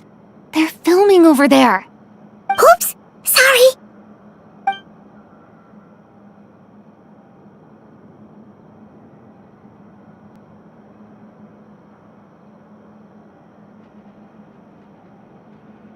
What's your take, Detective?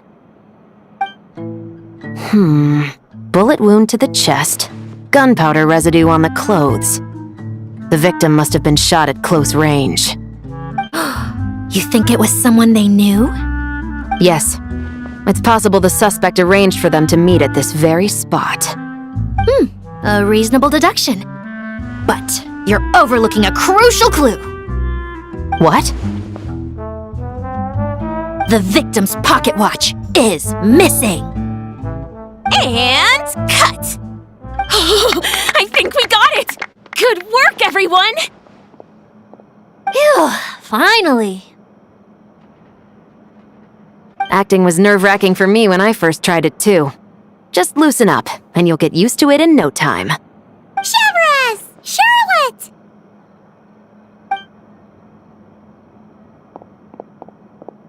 Oh, hello there, you two! You're filming here too? Oh, so Charlotte's crew must have been the one that asked you to help out, huh, Chevrus? Yep. They heard about a potential filming location and wanted to come check it out. But when we got here, your crew had already beaten us to it. Luckily, Xavier and our director, Lapine Pauline, go way back. In the end, we agreed to just share each other's filming locations. Considering all the last-minute changes, that's just what Musketeer Pictures needed. For sure! Based off the scene just now, you must be the star of the film, Charlotte! You bet! This detective costume really suits me, don't you think? Oh, for sure. You're already right at home lurking in the shadows taking pictures of this and that. Add a notepad and you're practically method. Thanks, Miss Chiori. I appreciate the compliment. That didn't sound much like a compliment to Paimon. So this is a film set? It looks like a very happy place. This must all be quite new to you, Miss Columbina. Yes. I watched a few films with a friend once, but she thought there was no point if I wouldn't open my eyes. So she stopped inviting me. Looks like I missed out on a lot. True, But being an actor seems like a tough job. Huh? Most people would swap lives with an actor in a heartbeat. The lifestyle is so glamorous, and the pay is more than generous. But they have to act out lives that aren't their own, with the whole world watching on in judgment. If they don't do it justice, it must feel like they're letting people down. That's exactly how it feels. This young lady has quite the unique perspective. Well, that's true. But these actors are here because they want to be and they think it's fun. Most of them, at least. Not to mention, the film we're shooting is based entirely on you, Miss Columbina. You just need to be true to yourself. I don't have to pretend to be someone I'm not? Not at all. Authenticity is what we're after. For example, this first scene opens with you on the boat, sailing to your friend's homeland. You just need to think about that moment in the story and picture how you would feel. Oh, okay. We're all here? Wonderful! Let's head to the deck and get shooting. Oh, and this is for you, dear Paimon, your clapperboard. Whoa! Is this the same one Paimon used for the Two Musketeers? The very same. I saved it just for you. Thanks, Xavier! Feels like being reunited with an old friend. Of course! That said, I have a different job in mind for you this time, traveler. Our film is focusing on a single protagonist, so conveying the subtle changes in her state of mind is of the utmost importance. In addition to the actor's own performance, another way we can convey that is through lighting. Huh? But there's already a lighting specialist, isn't there? Yes, but it's clear the traveler and Miss Columbina share a deep bond. You might have a better chance of understanding her frame of mind in certain scenes. Oh, that makes sense. So, what do you say? Willing to take on the role of lighting? Then we'll combine them! You can be the chief lighting and camera specialist! Ha ha! It's settled! I leave the job of translating our leading lady's inner thoughts in your capable hands.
All right, without any further ado, it's time for production on our film, A Homecoming, to officially begin! Turning it over to you once again, Director Farina. All right. Positions, everyone! Camera operator, clapper loader, get set up. Let me know when lighting is good to go.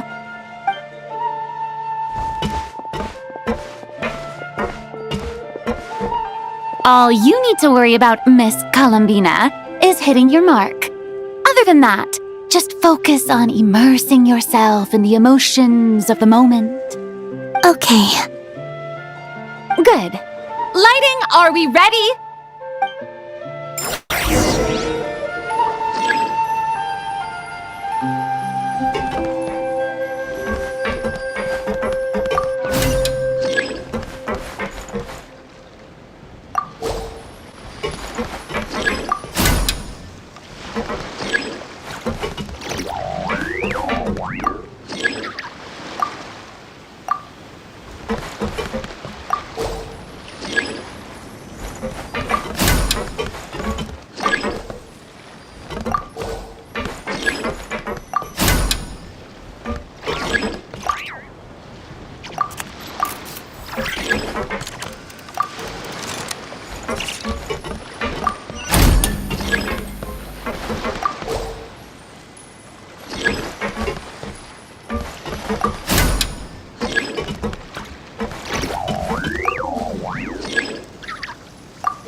Ready.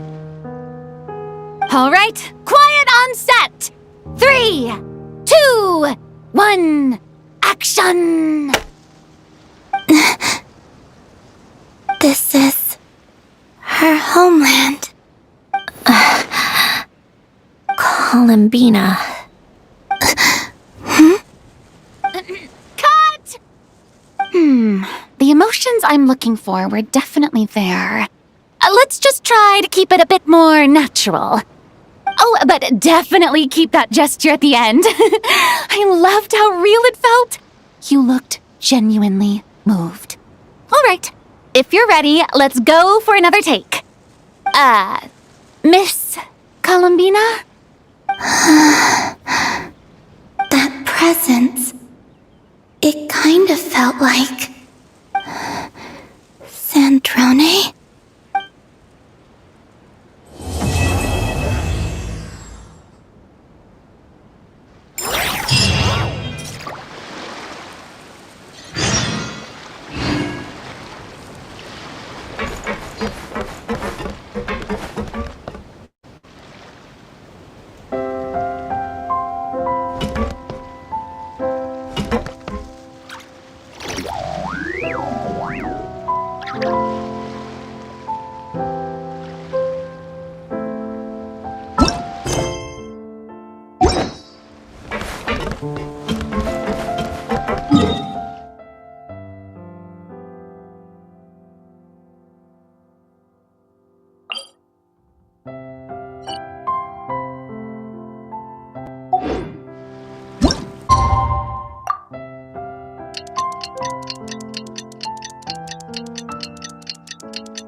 Well,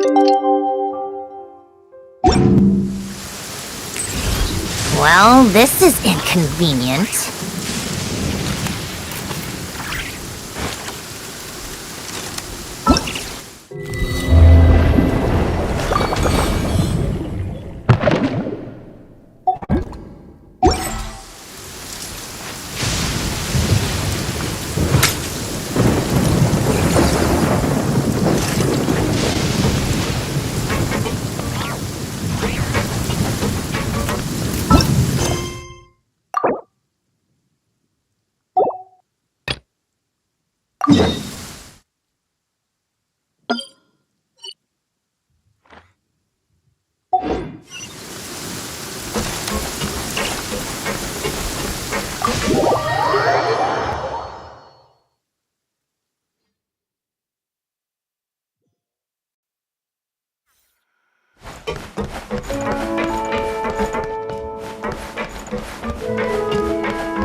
Doesn't mind, we should definitely catch some more fishies and make this place extra beautiful. Hey, you two. Come over here. Huh? Is everything all right? Here. This is for you. What is it? It's an underwater mobility device I've been working on. Huh? Wow! That's so kind of you, Centrone.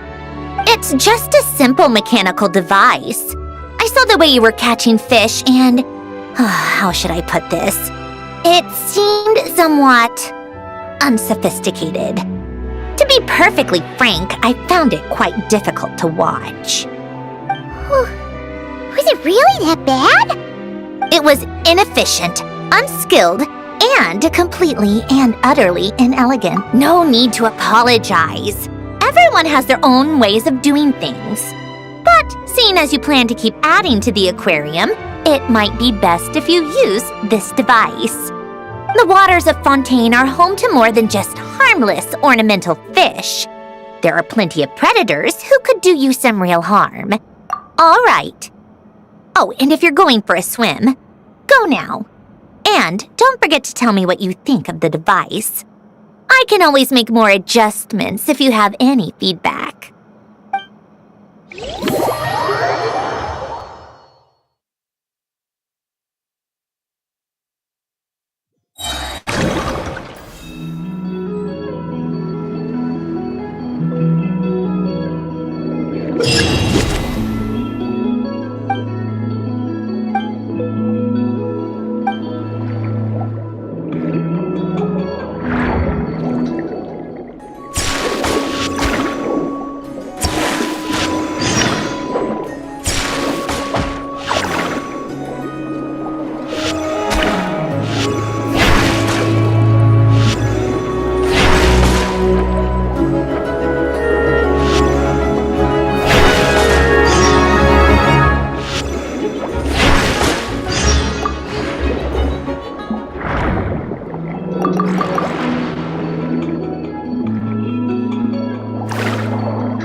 Called back to the Zeppeljärny Palace again.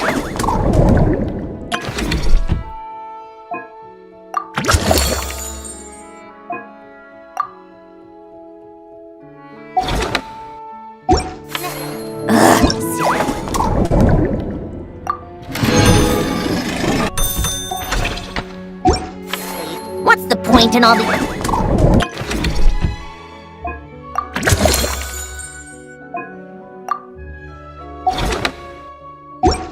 endless meetings?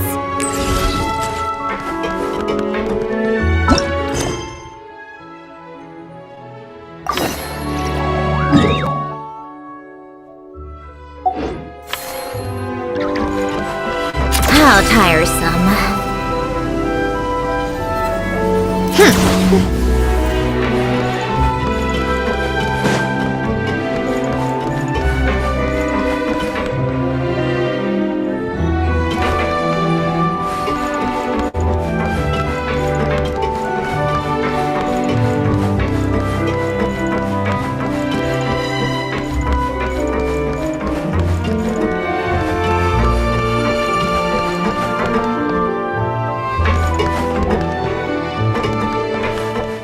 a break. Pick up the pace. Come on, keep up.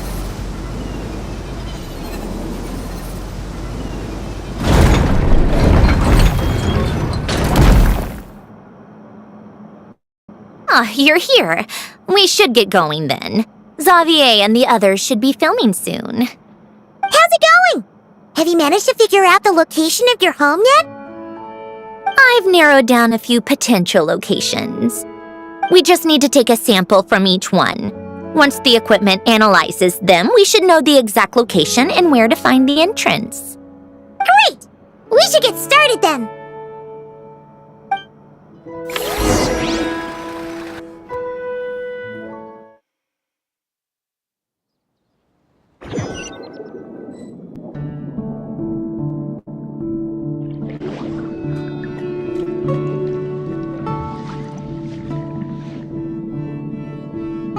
All right, let's get a move on.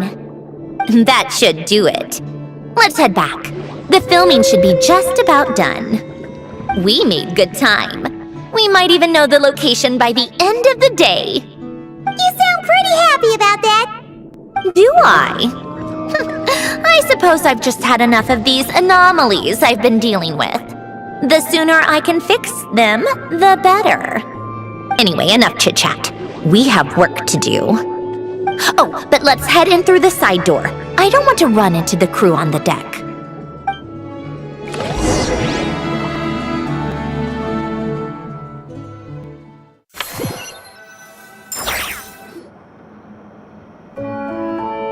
All right, now we just need to wait for the results. Since we have some time to kill, I suppose I might as well see how this aquarium of yours is coming along. You seemed quite enthusiastic about it, after all. It's really coming together.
How tiresome.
Pick up the pace.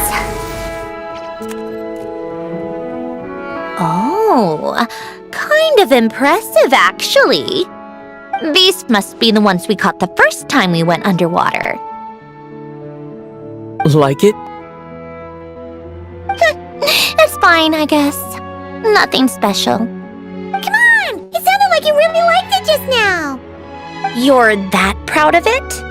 Is this a sense of accomplishment or something? Well, yeah. And it's pretty! You know it's gonna be gone soon, though, right? What do you mean? After the festival, this ship will be returned to the fortress of Meropide, and this aquarium will be no more. So? So, no matter how much work you put into this place, once the festival is over, it's all just going to disappear. But not making the most of it when we have the chance is an even bigger waste! But if you know it's all going to be gone one day, why even bother? Well, because... Because you still get to keep the things you gain along the way. And those are things that can never be replaced. Doesn't that make losing them even harder? Well, if you put it like that... But the happy memories we make along the way last forever! You just have to take a more... glass-half-full perspective. Not to mention, everything we do here is gonna be on film, so it'll still live on in some shape or form. And when you look back on it, only happy memories will come to mind? Exactly! So it's about finding joy in the process itself.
Take a break. Oh, kind of impressive, actually. These must be the ones we caught the first time we went underwater. Like it? It's fine, I guess. Nothing special. Come on! It sounded like you really liked it just now! You're that proud of it? Is this a sense of accomplishment or something? Well, yeah. And it's pretty! You know it's gonna be gone soon, though, right? What do you mean?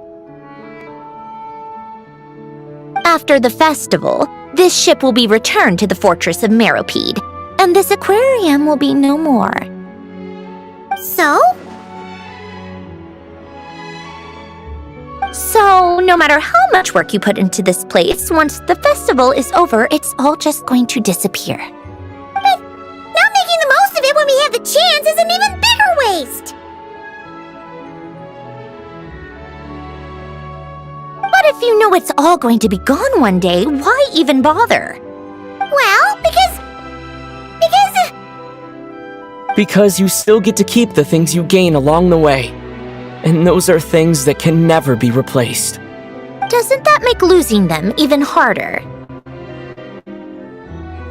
Well, if you put it like that... But the happy memories we make along the way last forever! You just have to take a more... glass-half-full perspective. Not to mention, everything we do here is gonna be on film, so it'll still live on in some shape or form. And when you look back on it, only happy memories will come to mind? Exactly! So it's about finding joy in the process itself. Traveler! You're back already? What's wrong with that? You say that like it's terrible news or something. How did you get here? I didn't see you on the deck.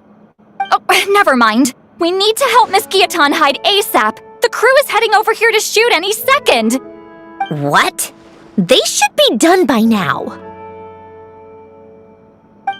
There was a mishap earlier that cost them some time. I was waiting on deck so I could warn you the minute you showed up. Anyway, you should head back to the captain's cabin right away. They're gonna be here any minute now. Ugh, finally! That's a wrap for the scenes on the deck. Wouldn't have taken half as long if the wind hadn't snapped our equipment in two. Uh-oh! Too late! Change of plans then. You'll just have to hide. Hide? And where exactly am I supposed to do that? Oh, there's a box over there! You can get in that! Huh? You expect me to... Do I need my makeup done for the next scene too? For the love of... Let me see. Maybe just a quick touch-up. Huh? Traveler and Paimon? What are you doing here? I thought you took the day off to take care of something. Huh? Oh, well, it didn't take as long as we were expecting, so we came back early. What about you guys? You're still not done shooting for the day? No, we ran into an issue that, set us back. It meant Miss Charlotte's crew wasn't able to wrap either. We both still have scenes to shoot in this aquarium. Oh, that's not ideal. For several reasons. Let us help then. The sooner we wrap, the sooner everyone can get some rest. All right. Thanks, you two. Miss Charlotte's crew can go first then. If I'm not mistaken, you still have a night shoot later. Thanks, Director Farina! Of course. Fellow artists should help each other out where we can. Agreed. Well then, camera, lights, get set up. Actors, give your lines a quick once-over. Let's try to get this in one take.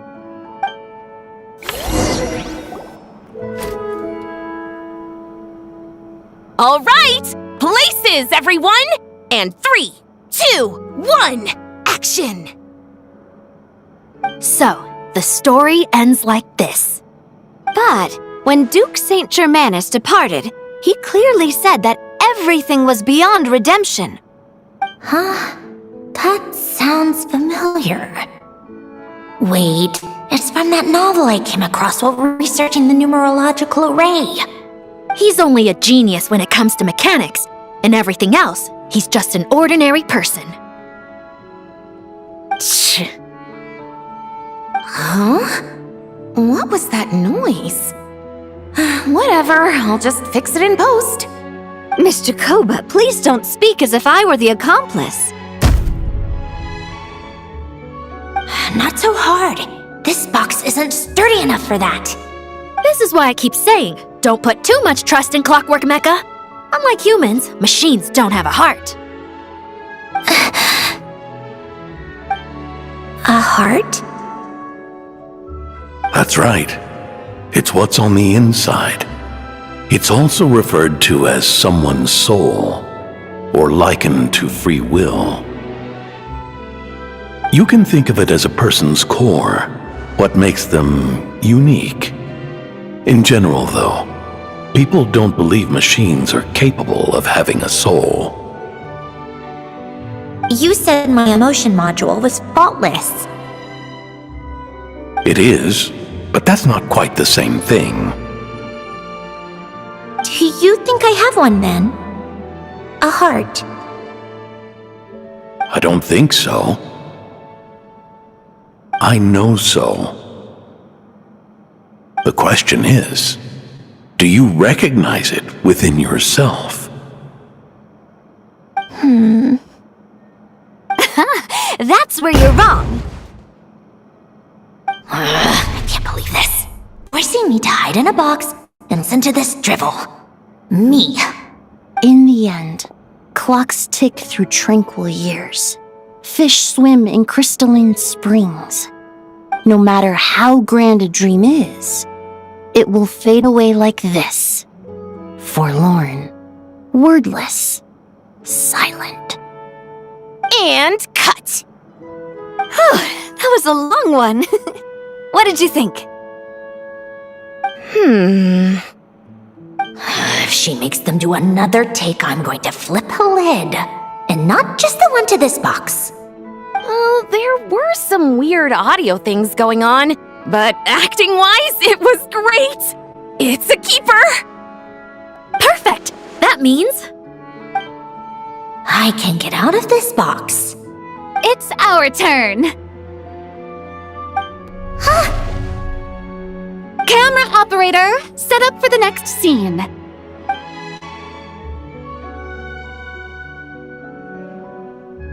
In this one, our protagonist peruses an aquarium in a foreign land and gets swept up in memories of her friend. So, in terms of lighting, that's the vibe we're going for. Got that? Shoot. I thought there'd be a break and Centroni could slip away. What are we gonna do now?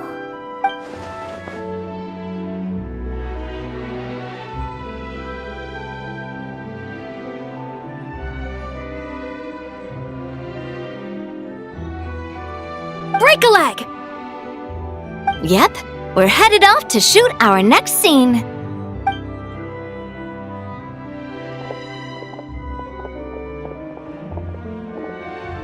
All right, quiet on set!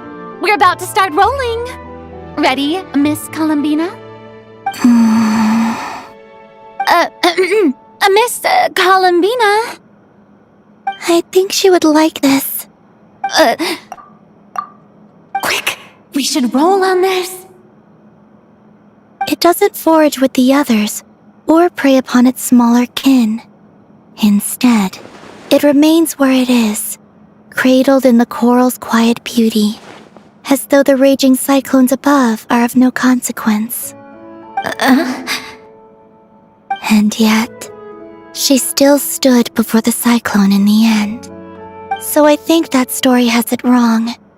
She is no different than us. She has a heart. Columbina.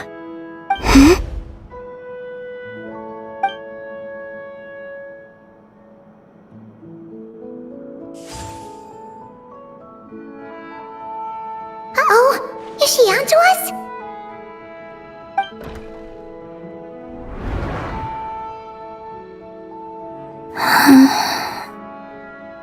What is she doing? Cut! You okay, Columbina?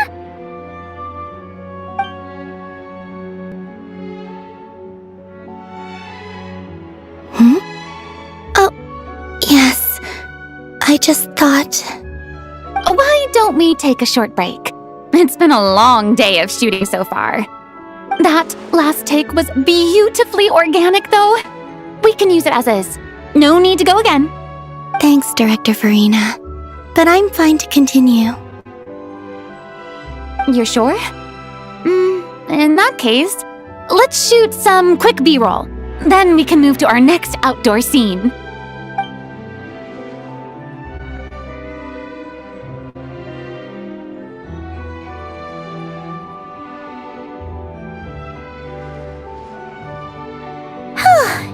We're in the clear this time.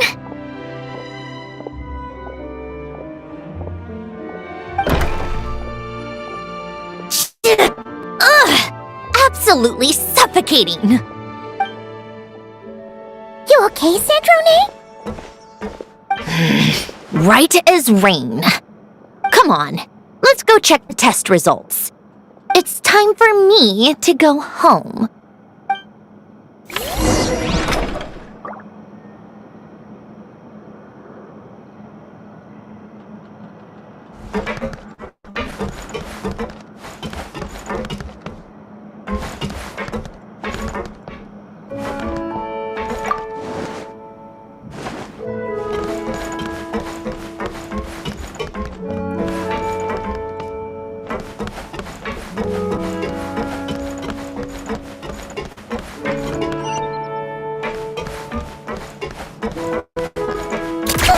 Keep up!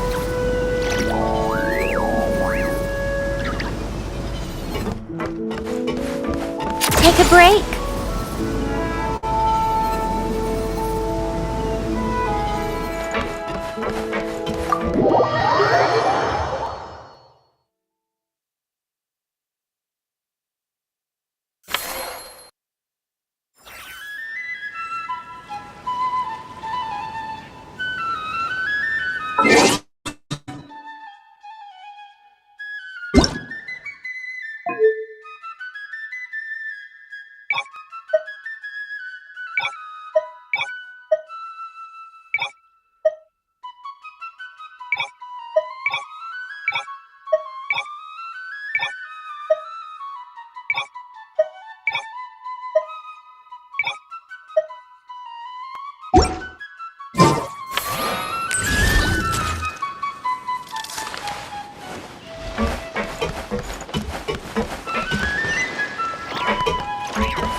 Keep up. Pick up the pace.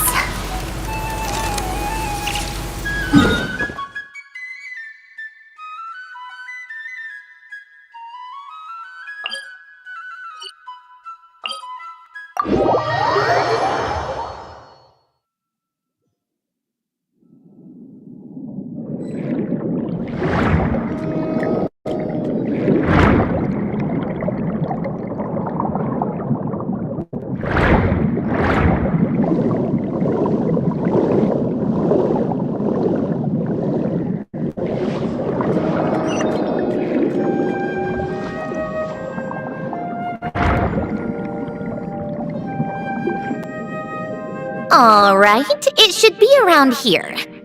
Give me some space. I'll activate the water insulating mechanism.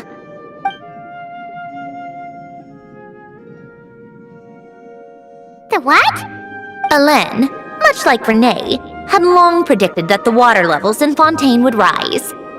Thanks to his expertise in mechanics, he was able to implement a few simple measures to protect our home from flooding.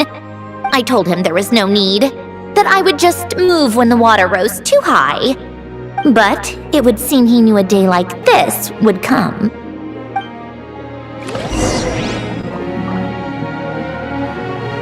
All right, the silt has been cleared away.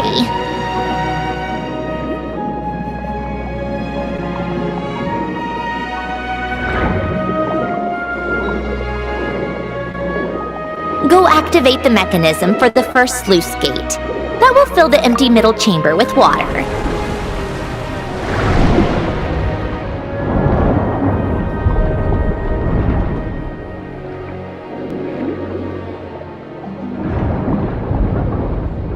Alright, now turn on the drainage mechanism in front of the second sluice gate, and this chamber will become empty once again.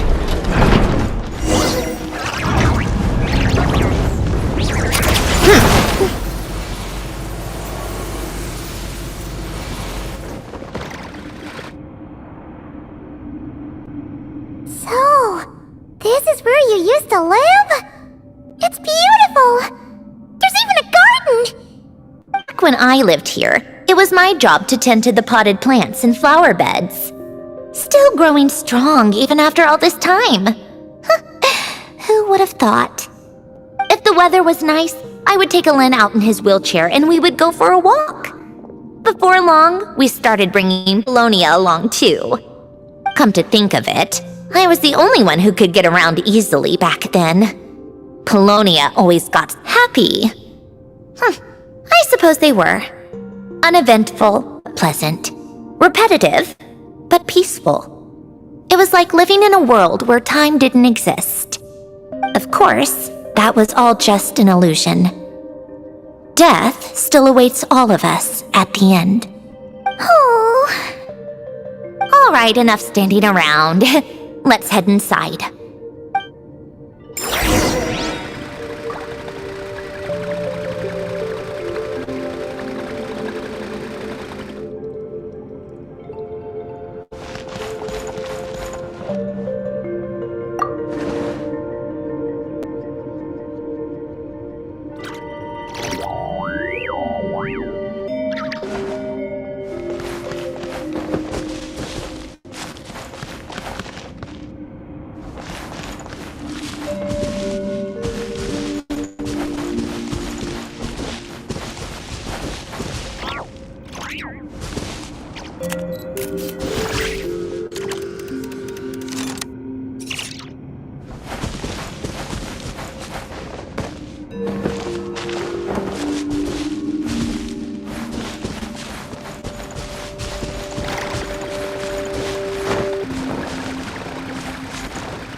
Take a break.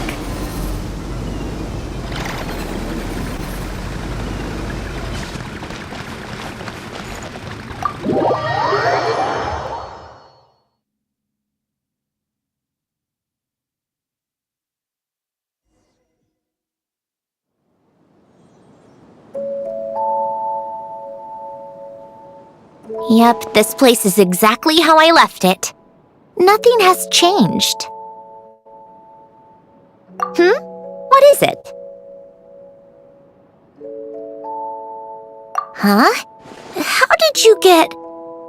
Oh, Arlecchino gave it to you, didn't she? And you... read the whole thing. Just so you know, a lot of that was written a long time ago. At that very desk, to be exact.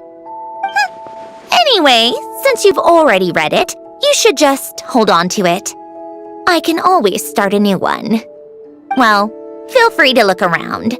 I'm going to start looking for the gift Alen mentioned. Oh, but be careful with the stuff around here. I'm not saying you can't touch anything. Just try not to choke on the dust.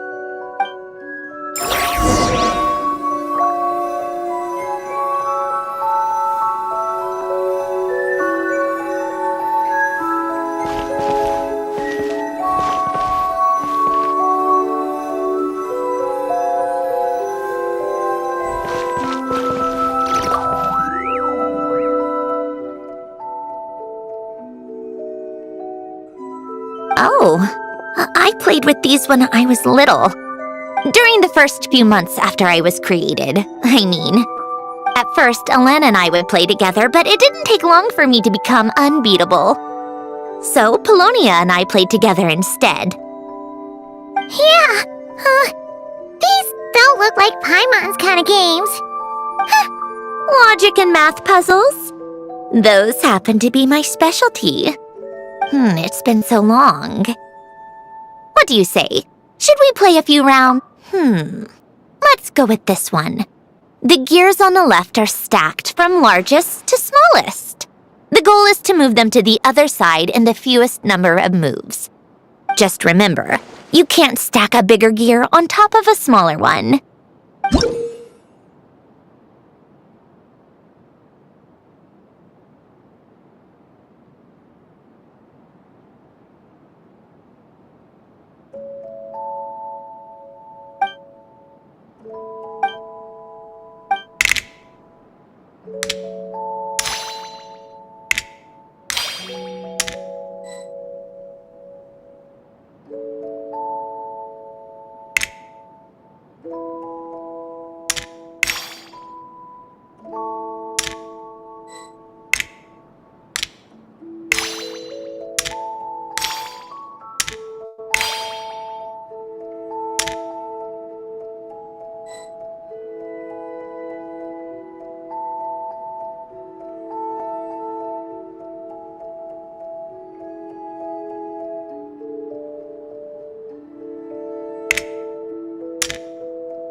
Need help?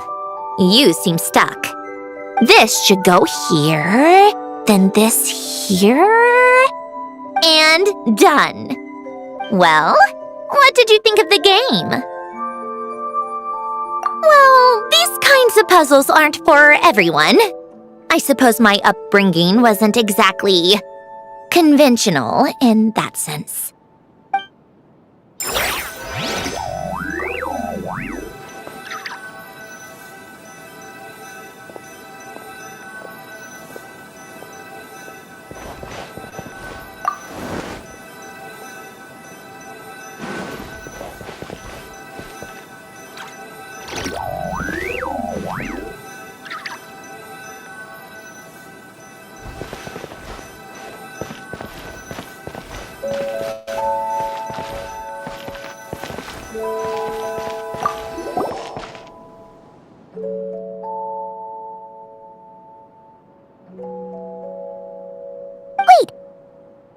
This picture look kind of familiar.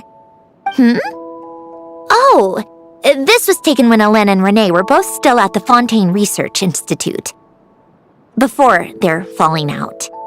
In his later years, Hélène would often sit by the fireplace and stare at this picture, wearing an expression somewhere between guilt and longing.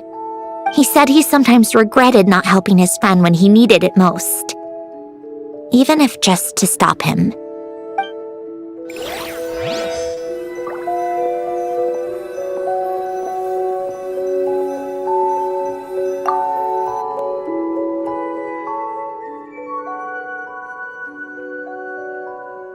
Oh, these are some of Hélène's drafts from his later years.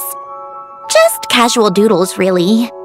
And these are just some unimportant letters. I couldn't be bothered to sort through them before I left.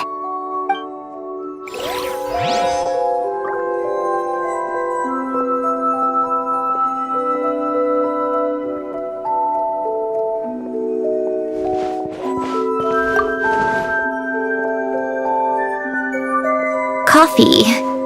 Tea.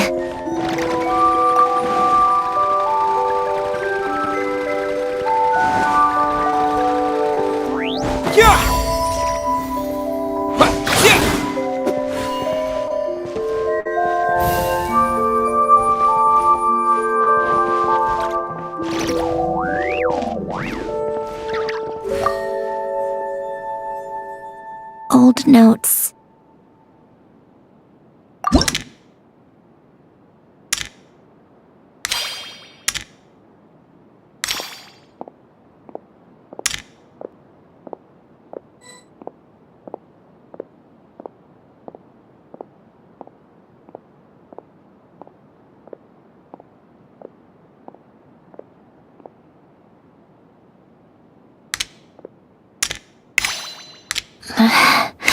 Polonia.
This was Elaine's workbench. Later on, of course, it became mine. It's where both Polonia and I were brought to life.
Old notes.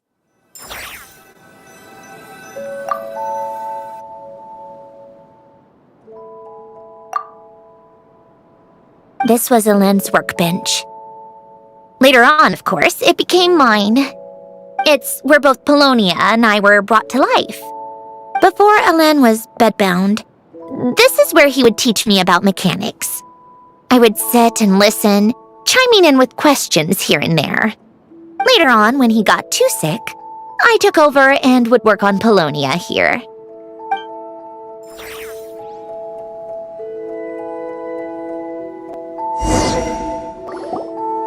Wow!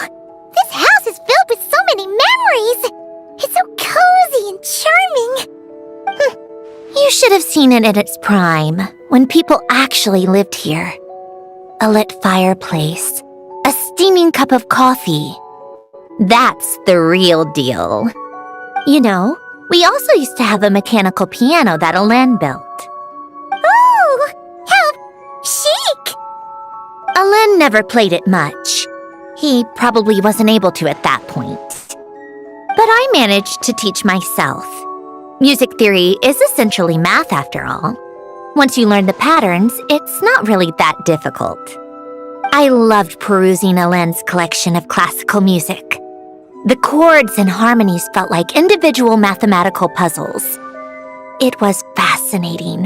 So I did some composing as well. But as Alen continued to deteriorate, even the sound of music began to grate on his nerves. So I got rid of the piano. Aww. Back then, I assumed a piano was like an ordinary clothing rack, commonplace in every home and easily replaceable. It was only after I left that I realized how hard a good piano is to find. Enough about that. Alen's gift should be just in here. The only things undisturbed before I left were a few of his personal belongings.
Wait, there's a hidden compartment at the back of this box.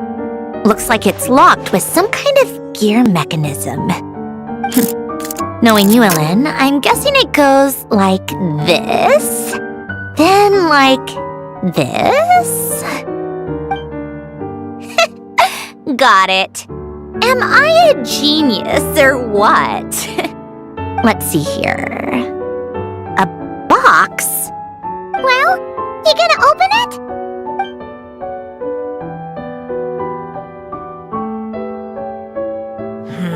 It's heavier than I was expecting.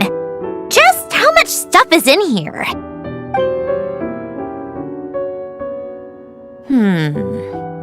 A letter? And a bunch of junk underneath it. None of it seems that important. Wait a second. This should be it. A cube? It's a multidimensional algorithmic core. Alen would use it to store information. Only Polonia and I have access. All right, I'll start looking into the core and the letter. Feel free to go through the rest of the stuff and see if there's anything useful.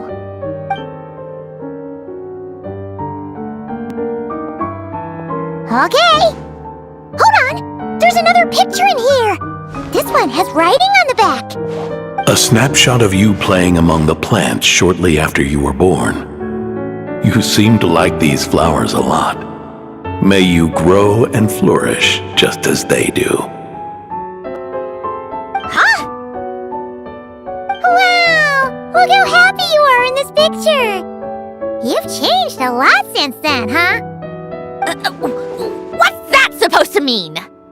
Just that you come off kinda aggressive sometimes. Or, annoyed at everyone around you? Well then, people should stop being so annoying. It's not like I'm the one with the problem. Of course not. Oh, here's something else. Looks like a piece of paper torn out from somewhere. Today, I solved another math puzzle and made a breakthrough on a construction problem the Institute has been stuck on for years. Am I a genius or what? No, wait, that's From now on, I should have people address me as Her Highness the Clockwork Princess, Unraveler of all reason. Nope, no more of that. I thought I tore this page out. You wrote this? Then how did it get... Wait, there's more writing at the bottom! You seem to have developed a distaste for this particular entry, considering I found it in the trash. I'm sorry, but I could not help but hold on to it. Forgive me. Lynn! Don't be embarrassed. Everyone goes through a phase like that. Nonsense! I wasn't even the one who wrote that. It must have been Polonia. That's enough. I told you it was Polonia. You know what? We're done with this. No more rifling around in the box. Just put it down and let me read the letter. To my little clockwork princess, not another word. Got that? If you're reading this, You've most likely received the gift I left for you. I just hope you didn't stumble across all this while cleaning out my effects or something trivial like that. I once asked if there was something you wished for. Do you remember that? I wonder if time has changed your answer. Regardless, I have another gift. A formula that will allow you to come face to face with the anomaly inside of you. If you even still call her that. Why this gift? To understand that, allow me to wax poetic on the soul once again. I would ask you to stick with me until the end, but I know you will. You always have. I believe a person should be born twice over in their lifetime. First, there's the birth that grants us life. Then, the birth of the soul. It's a matter of transforming the life bestowed upon us into the life we choose for ourselves. And to do that, we must look inward. We must make a conscious choice to define the meaning of our life instead of allowing the happenstance of our existence to pass us by. This is the process of recognizing the soul that lives within us. You are my proudest masterpiece. I told you that long ago. But to me, you have never been a creation or a machine.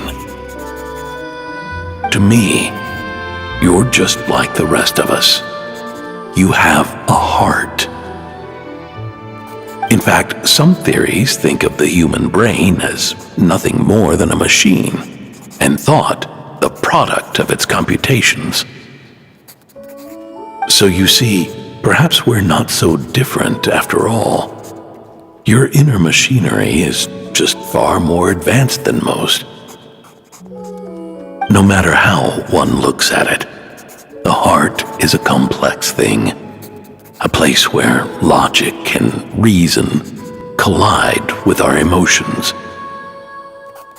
Your computational capacity allowed you to become sentient and develop logical reasoning, but it also granted you something that, on the surface, might seem contradictory: emotion. Emotions and logic often clash with each other, and those instances of discord can accumulate over time. That is the source of what you refer to as the anomalies within you. As you told me once, you've always known what you don't want, yet you've never wished for anything in particular. Similar to how a blind person can feel when a part of their body is in pain without being able to fully visualize its form, such is your relationship with your soul. So, what I leave you now is this: a formula that will allow you to see the shape of your soul. For if you want to protect your heart, you must first be able to recognize it within yourself. Of course. Whether you use it is entirely up to you. You are, and always have been, free to do as you wish. Regardless, whether by my formula or some other means, I trust you will know your heart one day. You always were a fast learner. And the smartest person I've ever known. Ellen. Oh.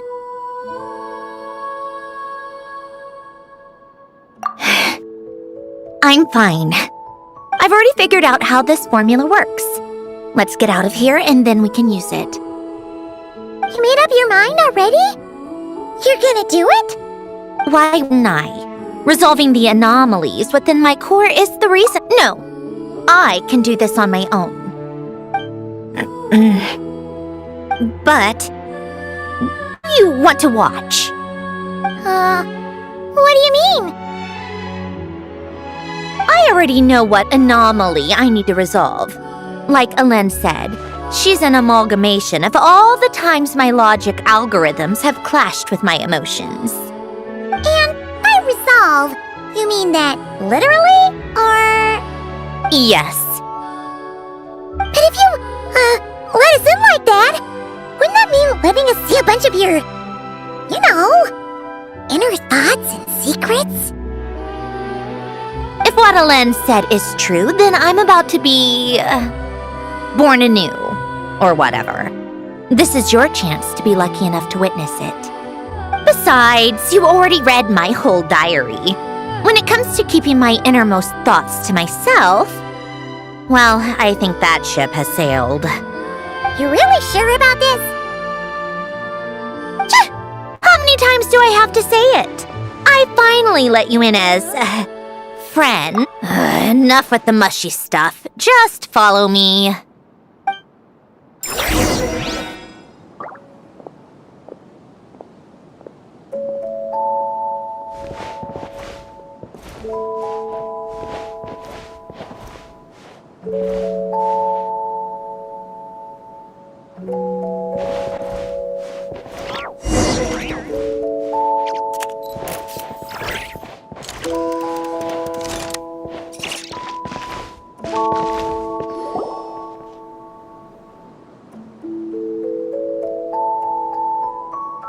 Right. With the numerological array, I can construct a simple formula that will allow you to experience what I see and hear in real time. Oh, just like St. Lolly's sense-sharing technique. Been there, done that. Huh. Sounds like that shaman has some tricks up her sleeve. The arcane and the mathematical are both fundamental laws of this world. Being able to achieve a similar result through both isn't surprising. Anyway, let's get this show on the road. But no comments from the peanut gallery, okay? I know I offered, but I still don't want any interruptions.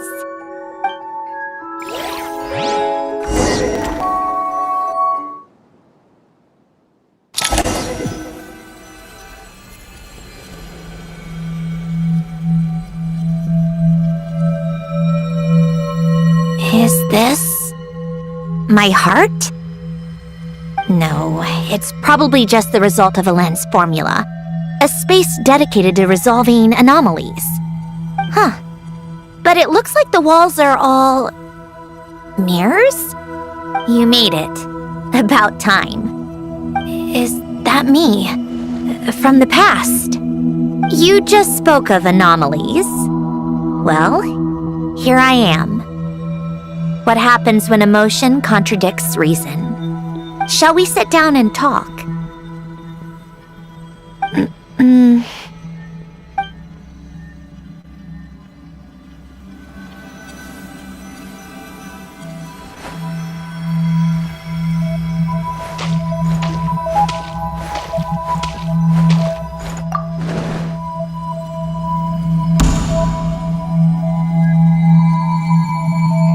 That should do it. Hello, my name is Alen Guillotin. Can you hear me? Brings back memories, doesn't it? The time we spent here. Here, I want you to have this. A notebook? You can use it to write things down. I don't need to write things down. I have unlimited memory. Even so, some things are more important than others, right? You can use it to write about the things that matter. So you wish me to carry out a basic priority sorting operation? I suppose you can think of it like that for now. But journaling is also an act of finding oneself. Much like we use wooden stakes to guide a plant to grow in a certain manner, what we choose to write down gives the soul much-needed direction. In the act of choosing what to forget and what to hold on to, we decide what kind of person we want to become. I don't understand. Like I said earlier, I don't need something like this. This is where we were born, where our life began.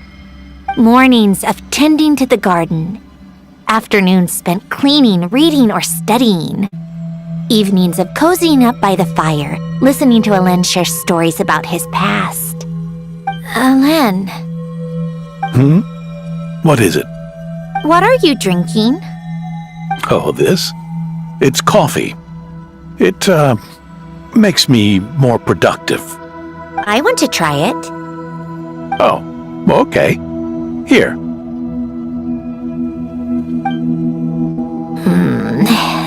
Bitter. Speaking of, why did you design me with senses? Taste, smell, touch. Well, I'm not quite sure. It just felt like the right thing to do. I suppose I hoped you might have a life of your own one day, and that you deserve to experience all life has to offer. Oh. Still bitter. But the smell is nice. I thought those peaceful days would go on forever. You know that's not possible. Maybe. But how was I supposed to know the end was just around the corner? That was just bad luck. Was it? Well, it certainly became a pattern, now didn't it?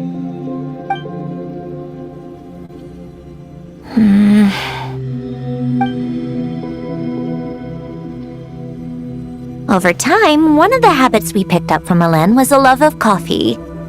We even took to hosting tea parties. A machine acting like a human. Kind of laughable, right? I suppose that's just what I'm used to. Yeah, that's just what we're used to. Hey, this place isn't half bad. Great spot for a party. More and more people seem to be showing up to my tea parties uninvited. Anyone care to explain? Can you blame me? I saw Columbina leading Capitano somewhere, and I had to see what that was about.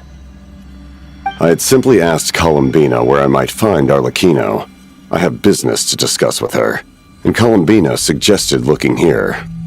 Tartaglia and I were unaware that this was a private gathering. Apologies for the intrusion.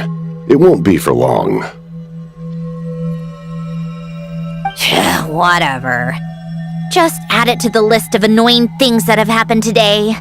What's one more? Since you're here, you might as well stay for a cup of tea. See?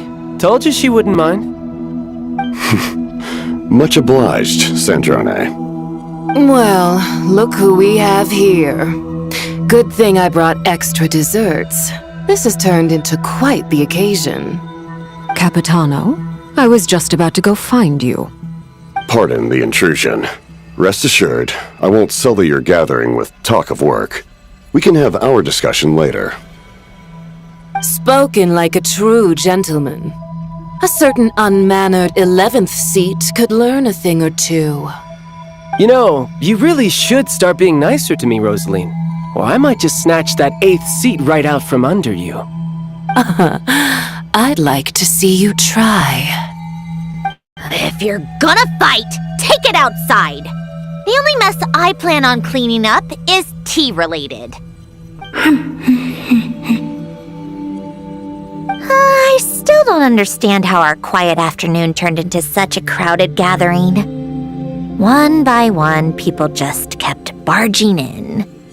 And then, one by one, they left without a word. Yeah, pretty annoying, huh?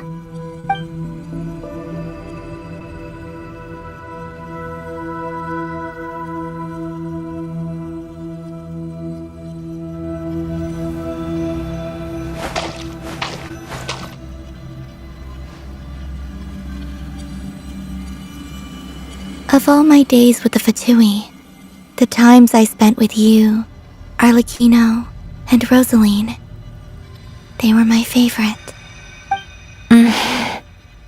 Goodbye, Sandrone.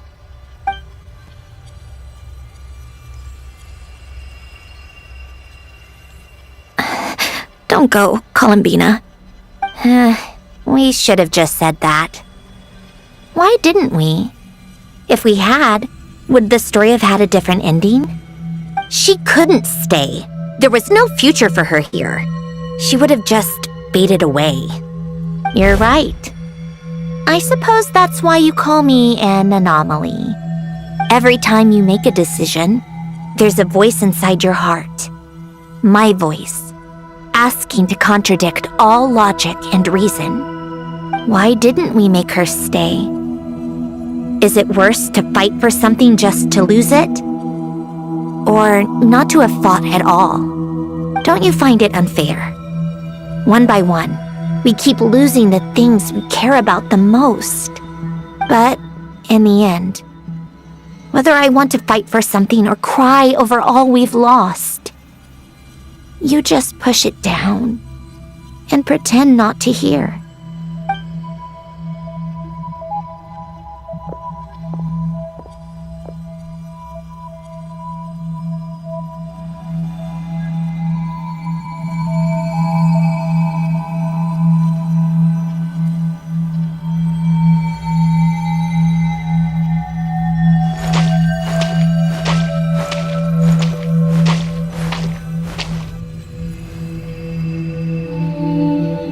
Now, even Polonia, the other half of Elend's legacy, the last remaining member of our family, even Polonia is no longer with us.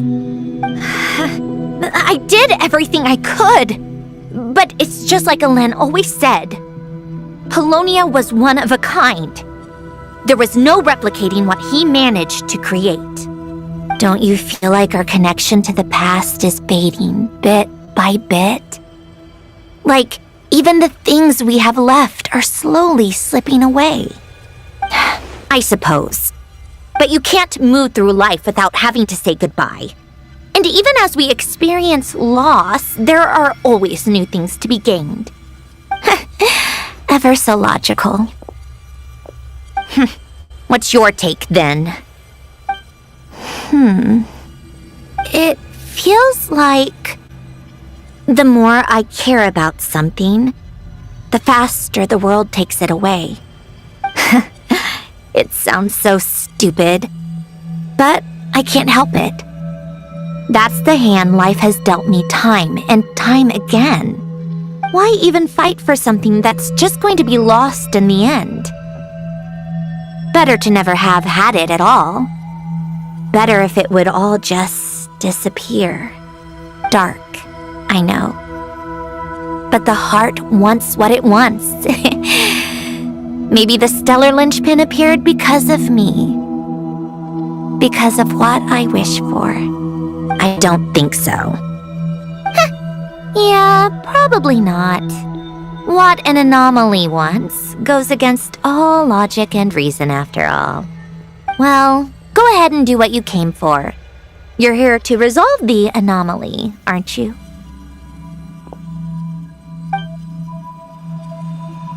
Yes. What's it gonna be? Keeping me imprisoned here like before? Or eliminating me entirely, like debugging a code? That might actually be a mercy. I don't care. I just don't want to experience the pain loss ever again. Go ahead. I'm ready.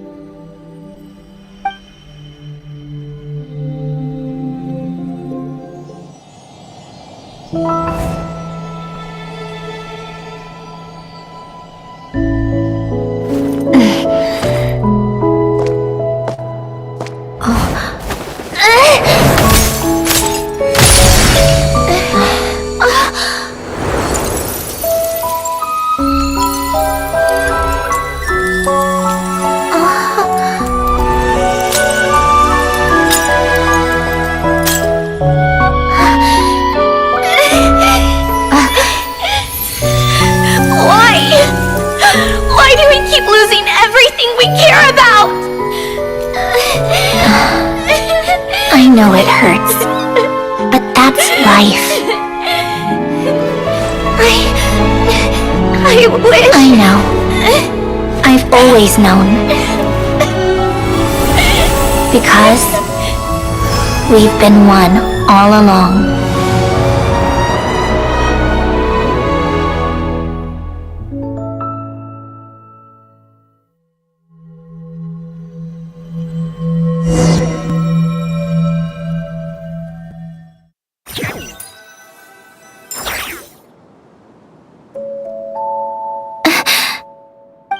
Sandrone?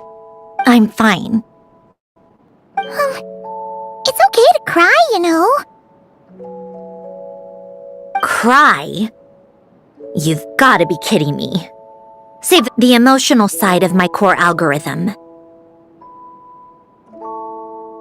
My emotion module has always been fully developed and operational. Ellen tried to tell me that too. I've just chosen to ignore her voice all this time. I suppose. Come to think of it, it's kind of like the aquarium on the ship. The aquarium? The old me took one look at it and saw something I would inevitably lose. So I stopped putting in the effort. Then, one by one, the fish all swam away, and the place became even more bleak and depressing. Pretty pathetic, right? Don't say that. A lot of people would feel the same. It just shows how much you care about what you have.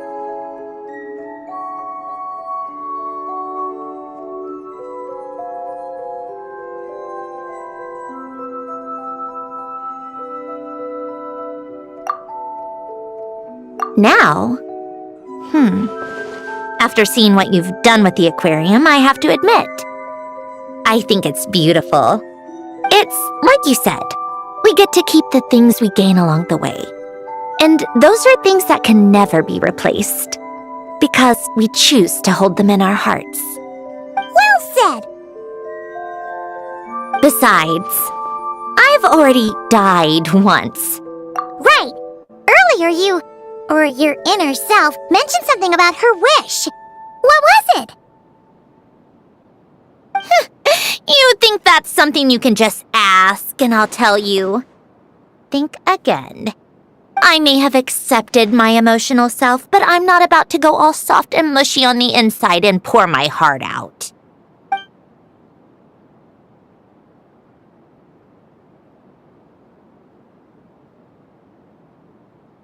That said, taking a step in the right direction couldn't hurt. Starting with cleaning some old aquarium tanks of my own. Huh? Metaphorically speaking, I mean. Come on, let's head back to the ship. I need to talk to that shaman.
How tiresome.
Called back to the house again? Ugh, seriously. What's the point in all these endless meetings?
Huh? Resentful lost souls? You couldn't get comfortable sleeping near the Opera Epicles, right? Well, I bet that's why. The Fountain of Lucine is where all the water in Fontaine gathers. So that's where the emotions within the water converge as well. Hold on. If it's souls we're dealing with, feeling uncomfortable should have been just the beginning. I should have been able to hear their voices or something. And under normal circumstances, I'm sure someone of your talents would have. The problem is, these souls are no longer complete. Remind me how they ended up like that again? You mentioned something about them being split apart? Yes, it's called soul severing. Renee of the Nartsitzenkreuz Ordo came up with it. After learning of Fontaine's impending doom, Renee thought if he could find a means for the soul to live on in perpetuity, it might ensure the world's salvation. Soul severing was the first step of his research. Unfortunately, his theory of the four orthants was imperfect at the time, and a failure along the way caused his physical form to dissipate. Jakob, another member of the Nartsitzenkreuz Ordo, sought to carry on Renee's legacy and restore his physical form. He even used some of the people who stood in his way as test subjects for his research. By severing their souls? Yes. After Renee successfully awakened, the two continued their research, and all the severed souls ended up merging into Renee's consciousness. After you saved Fontaine by turning Fontainians into true humans, these souls returned to the ley lines. But the souls severed before Renee awakened had nowhere to go, doomed to forever wander the waters of Fontaine as listless spirits. Almost as if they exist outside the bounds of this world. Unrecognized by the ley lines or fate. No wonder I couldn't sense them.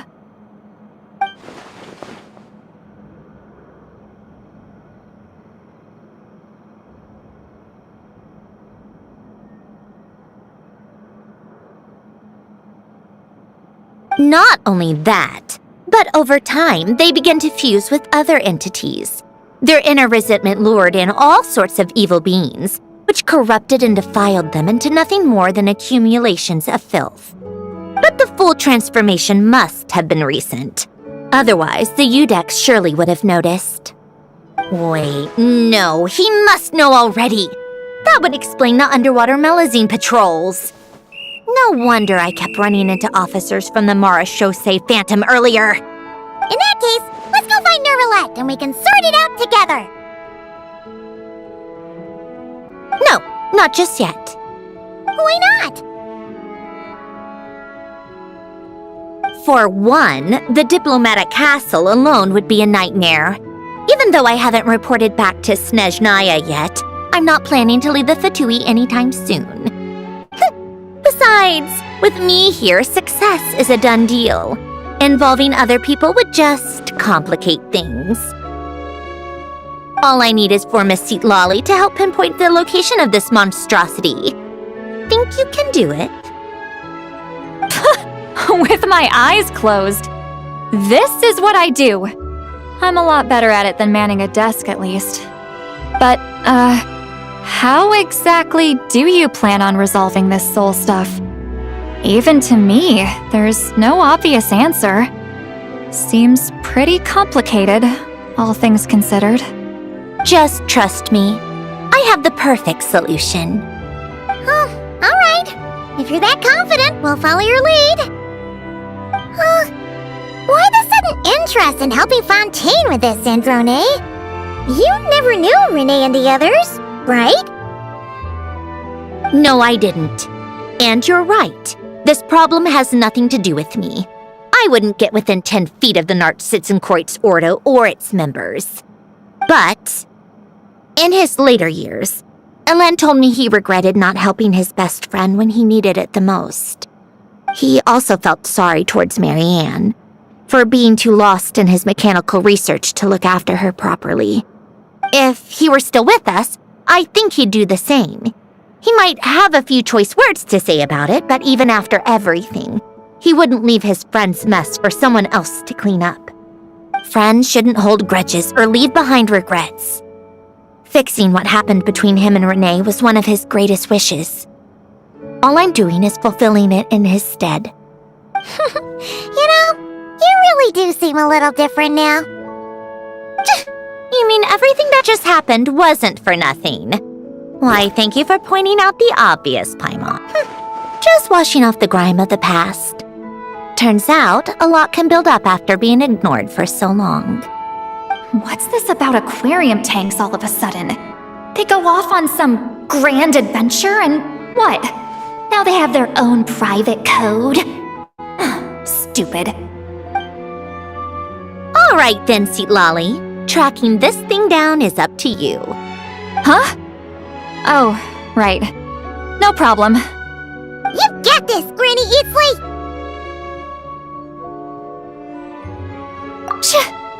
You! Come with me to Hotel de Boer for a drink. Right now. Why? Because I said so! Miss Guillotin, I'll report back on the location tomorrow morning. Just need a drink or two first to bolster me up. Well, don't let me keep you. All right, you. Time go.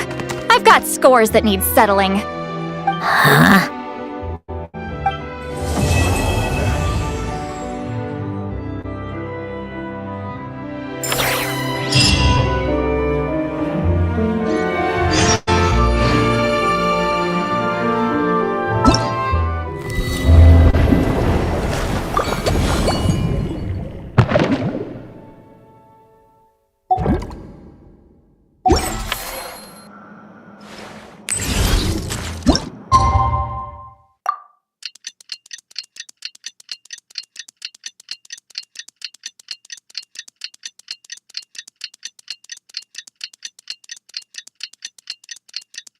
Time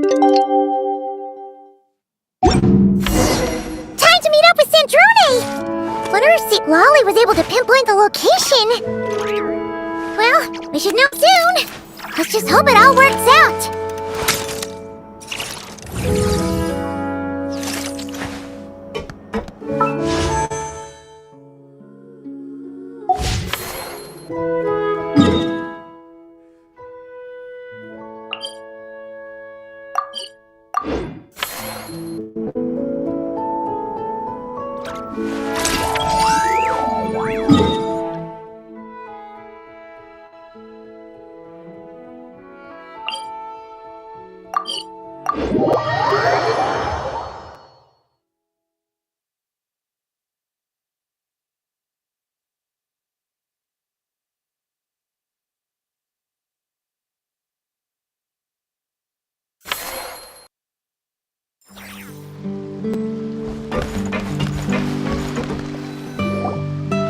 See, Lolly sure drank a lot last night, huh? Wonder if she's even awake. Good morning. Ah! Columbina! Oh, you sure know how to make an entrance. What are you doing here? We just finished filming a last-minute scene, so I came up to get some fresh air. The others are still down below discussing what the final scene should be. You mean, how it should end? Yes, they're torn between whether the heroine should reunite with her old friend or not. Ah, because the whole point is that she came to her friend's homeland to search for her, right? Oh, Paimon almost forgot the plot! Yes. Director Farina and Miss Chiori think a tragic ending where the two never meet would be more poignant. But Director Xavier thinks having the two reunite would make for a more touching and heartwarming ending. Me? I'm not sure. On a personal level, of course I want to see her again. Of course I want to experience that moment where we reunite. Even if it's just for the cameras. But that means an actor would have to take her place. And that makes me feel... Oh. Huh? Yeah, don't look so worried. Making a film is supposed to be fun. Besides, it's all gonna work out. You can trust Paimon on that. Work out? How? Well, you know.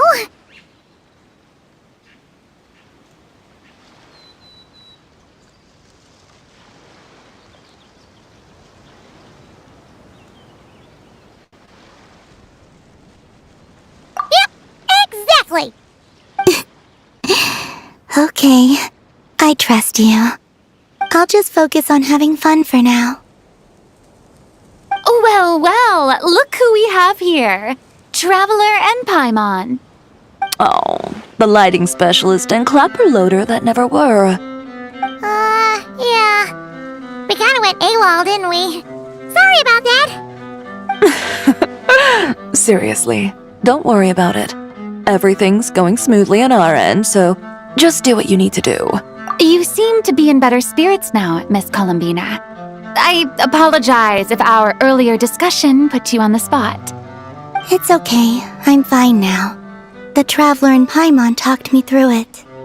So, what are your thoughts on the ending then? Should we have them reunite, or not? We should tie everything up in bows. Huh?